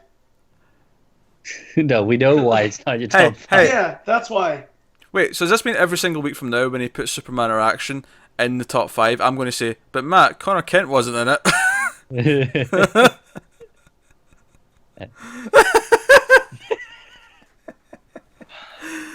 All right. Nah, in all seriousness, this is a hard order to do this week. I'm going with Detective, I think, at number 1, and then I'm going with Supergirl being Super at number 2, and then I'm going with Flash at number 3, and then I'm going with Wonder Woman at number 4, Batgirl number 5. So I think we'll add the exact same 5 books, Just in different orders, just yeah. in different orders. Yeah. So there you go. I like how we all had different number 1s as well. I had Detective as number 1. Did you? Yeah. Oh, fair enough then. Very much. Oh, it's because he's ginger. Sometimes I ignore what he Forget. said. You forget. That's fair. That's fine. I assume he picked the wrong thing. So, all right, there you go. That's number 5. I like that in this scenario. That the implication there is Matt did pick the wrong thing. No, Matt picked a valid choice. I assume Connor didn't know. I'm just, the amount I poured over Flash is what made it number 1. So That's fair. just it. That's fair. Flash was good. All right, I'm going to tell you what's coming next week then in the DC Comics world. Obviously, we have part 3 of The Button, which is Batman issue 22. You're also getting Deathstroke 18, Green Arrow 22, Green Lanterns 22, Nightwing number 20, Superman number 22. You're getting The Fall and Rise of Captain Atom number 5, which you guys are still reading? Yep. Yeah. You're also getting Bane Conquest number 1, so that's the start of the 12-issue Bane series by Chuck Dixon. So if we thought things were 2000s for the Flash this week, next week we're getting some 90s Bane. So look forward to that. Also coming out, although none of us will be covering them. Oh, technically Connor will be doing the backup, I believe, if he's sticking to that of Harley Quinn number 19. Oh, I didn't do it last time. Oh, did you not? No, I mean then that's scrapped. I read it, but I just that's fine. there's not much in them. Yeah. Oh no, I read the second one. There's been multiple, Matt. Yeah, but because there's so little plot advance, it's not really worth talking about. We covered it all that you need to know in the first one. If you like the sound of that, you'll like it. Just more promises that Connor's not kept. That's all it is, Matt. Yeah. Red Hood the Outlaws. Exactly. I kept that promise for far too long.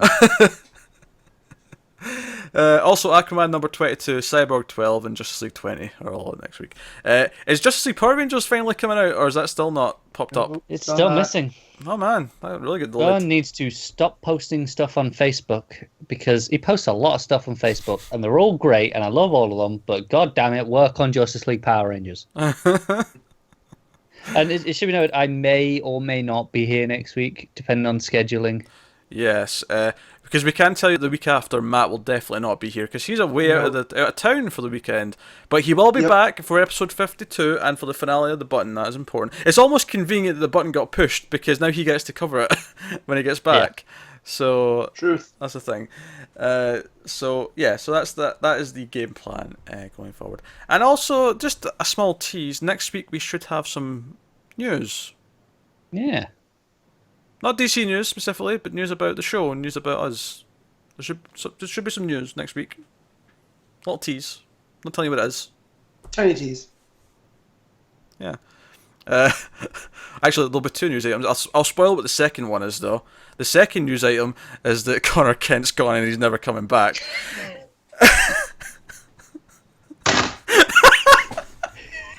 Dagger into the heart and twisted.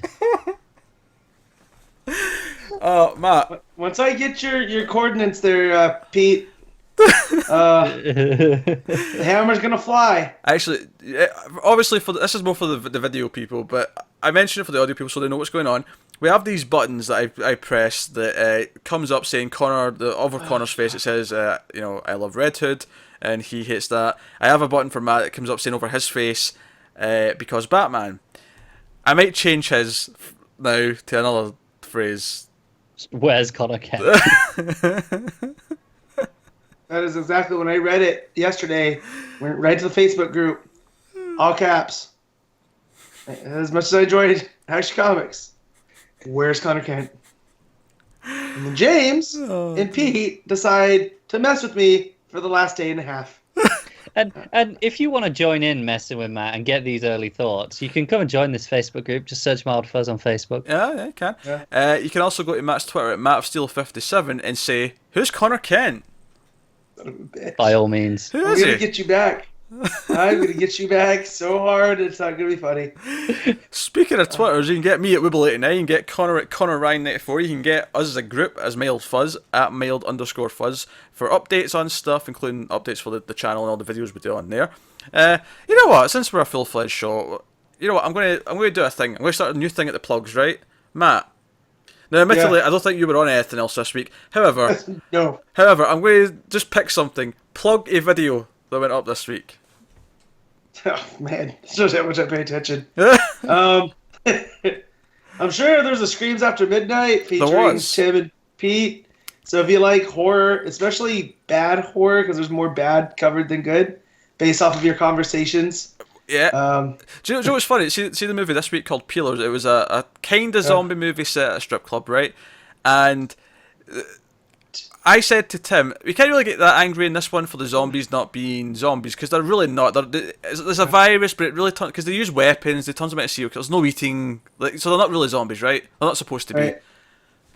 After we did the episode and I was doing the image for the thumbnail for the cover on YouTube, I got the poster, right? I picked a different poster, but the first poster I got for it, on the cover, it was supposed to be the main chick from behind, right?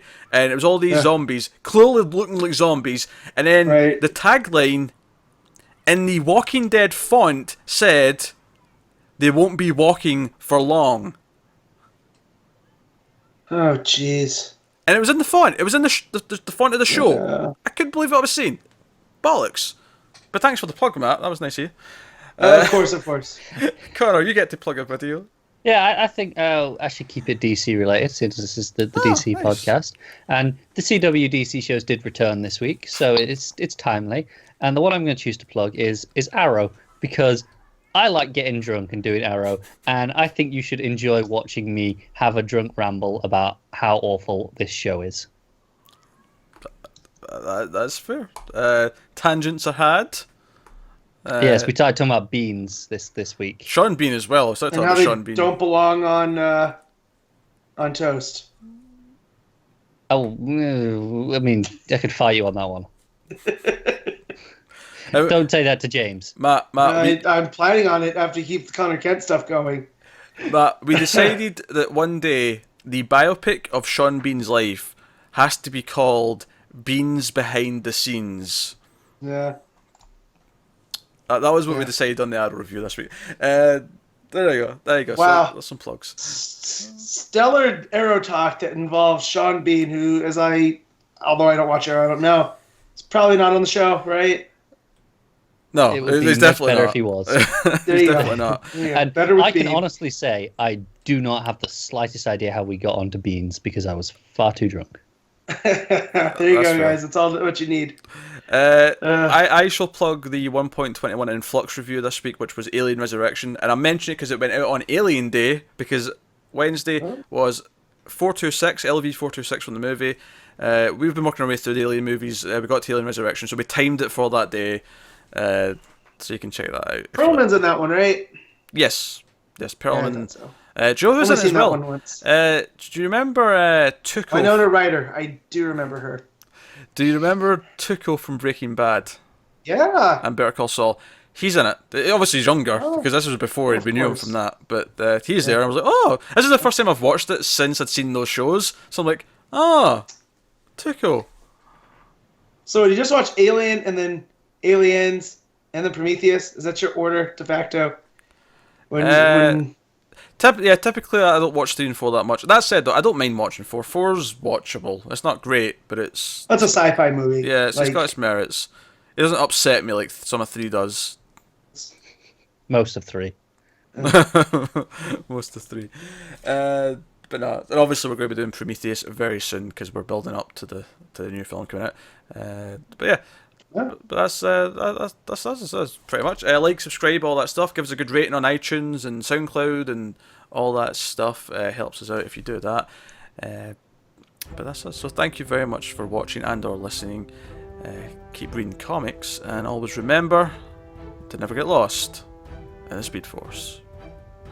Connor Kent's real.